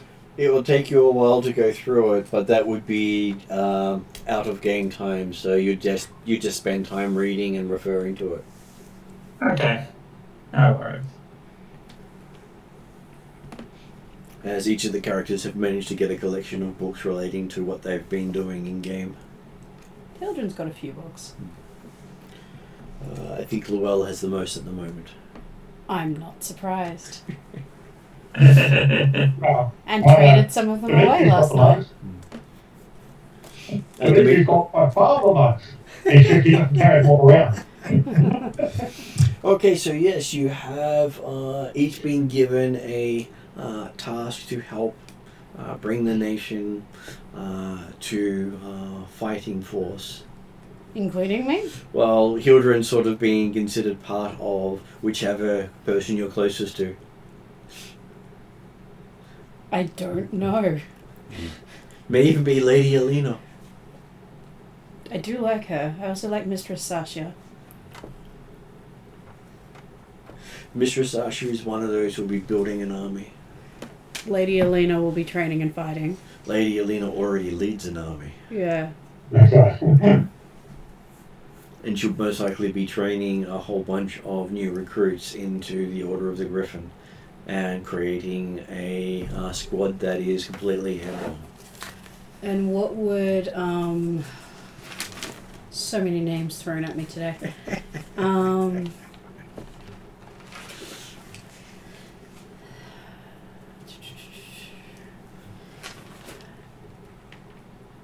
Teledon be doing? Teledon, he is the one getting the university ready for construction, and he'll be cheating outrageously with magic.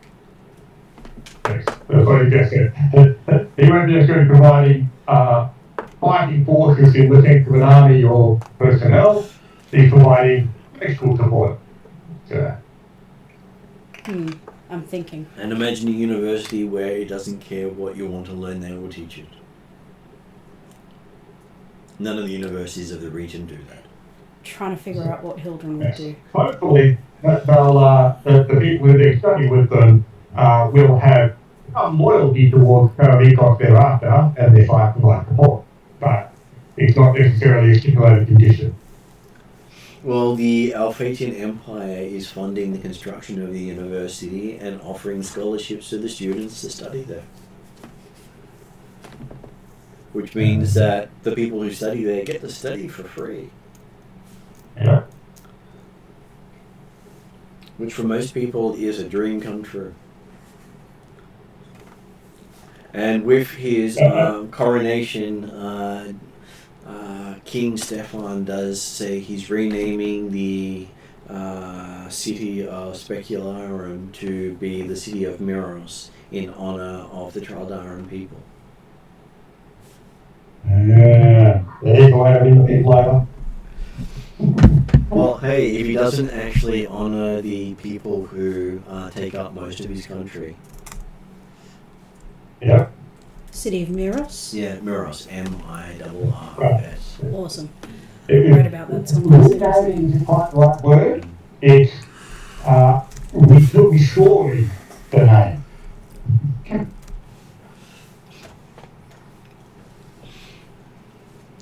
Well, he did call it Specularum when he conquered it 40 years ago.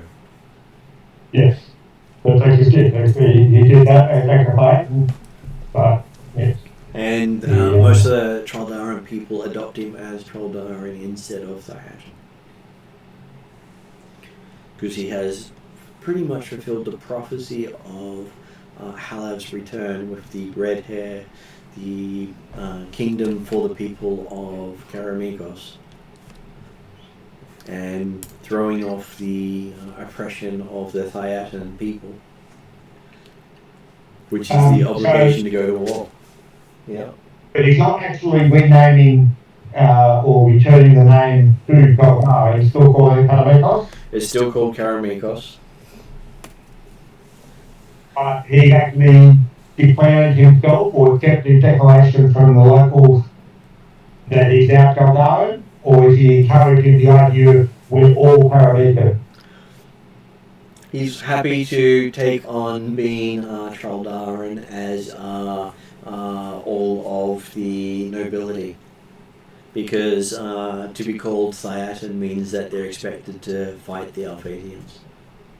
I mean, and that's it, but to me, it's something that, well, yes, there is some logic to trying to move forward from the conflict and the dispute between Golgari and Thayatan, and make everyone in the territory, in the kingdom, exactly why. Okay, something to be encouraging, but I'm thinking that, yeah. You know, that's his plan after the Master's been stopped.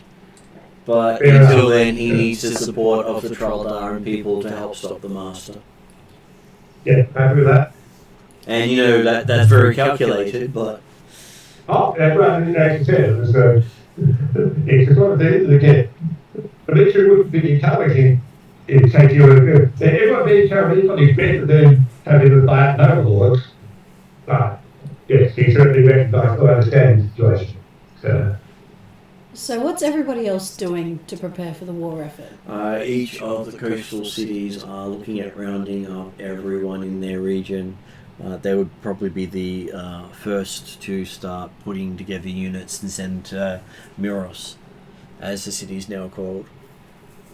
And basically each estate would be bringing in people to start building up a force. A few people are worried about what the gnomes are going to do because they always do something weird. So Trellin and Dimitri are going back to their estates to build forces. Or sending their essentials to go back and build forces. What's Genrick doing? It's only, yes, if we're about to go into a period of downtime, then Dimitri will be spending some of the time at quest free time, but some of the time will also be here at Milos, and might be a few other locations you have to hop into too. And there might be some things you have to do before you get to the downtime. Because there's always things that Ridreen needs done. And with that, as they're currently trying to find where's best to send the Nomi city out of the conflict. The one that is fallen? The one that's crashed in the middle of enemy territory. Yes, As the case that may be. one that's in Alphacian, near the Alphacian capital. That's a Tuesday party problem. Well, he'll probably get other members finding the best space. Because he definitely doesn't want it to go anywhere near the other crashed starship he found.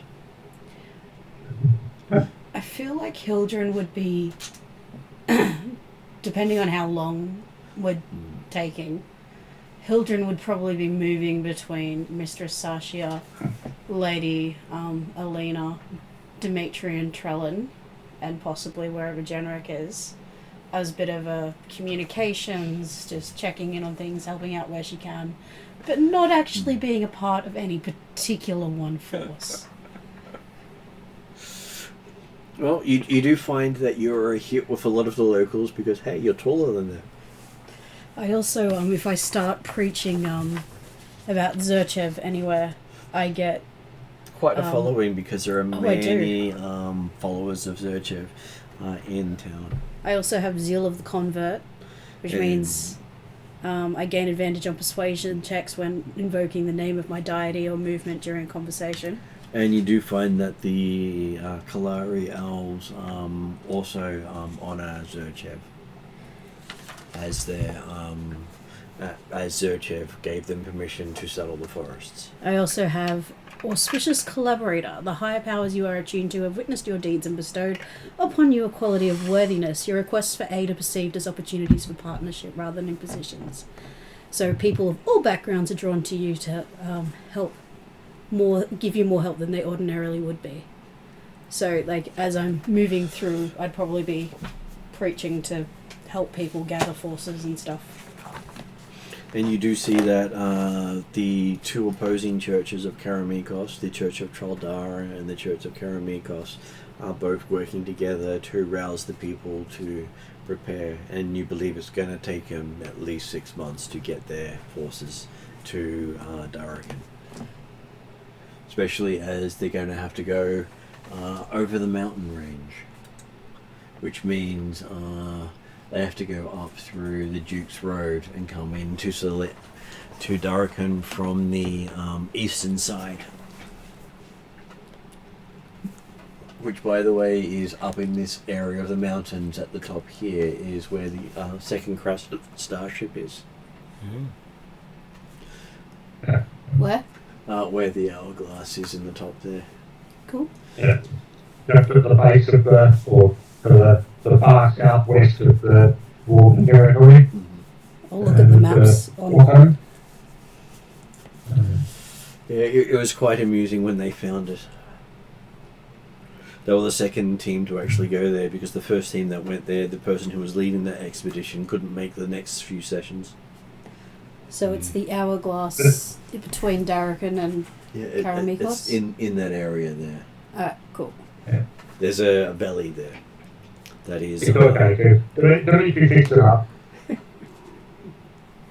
He got the ship up and running again with a bit of help. And hey, the jewel that the Tuesday team have found may even be able to get that ship back up and running. I'm sure... As long as I don't steal it and kill them all.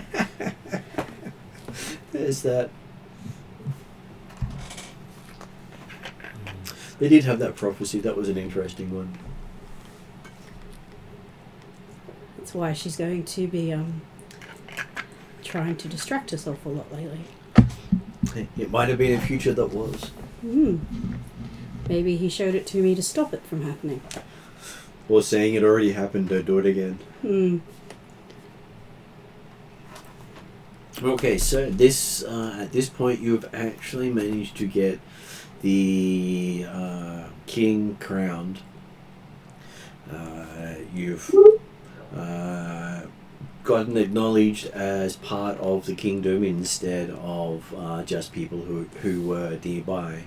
Because if you had have been outside of Karameikos at the time of the coronation, it would have made it hard for you to keep your titles, which does mean Bradshaw sort of is a little out on the lurch.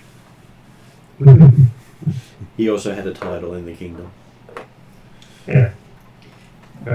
He didn't manage to send a representative or anything? He was busy elsewhere. Well, definitely required to be in person anyway. Look at that. Yeah. So he's going to have to explain that later on. But as there's no dwarves left in his area, it's sort of mute whether or not he's actually a dwarven lord of the region.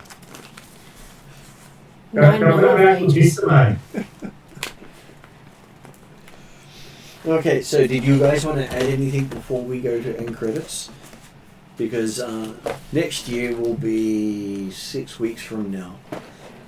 And most likely involve much combat. The basic just curious, purely theoretical of the curiosity. So what about was Bradshaw's domain within the kingdom? It was part of Highforge. Yeah. He had a cabin along the river near Highforge.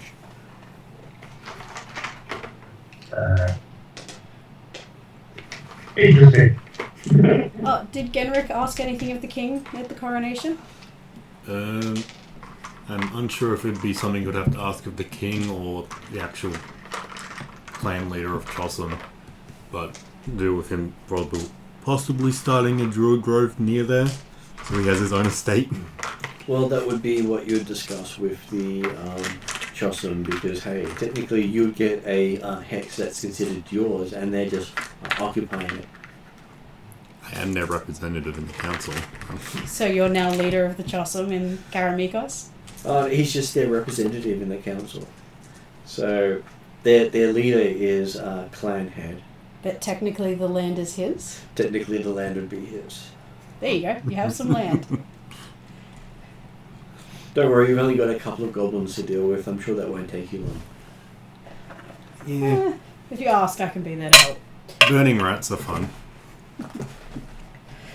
And I'm sure they breed like rats, so it works together like that. Okay, so I will... Did Martin want to add anything? No. How about you, Jeremy? Okay, so go to end credits and then... Go, Jeremy? No, I'll look at the party.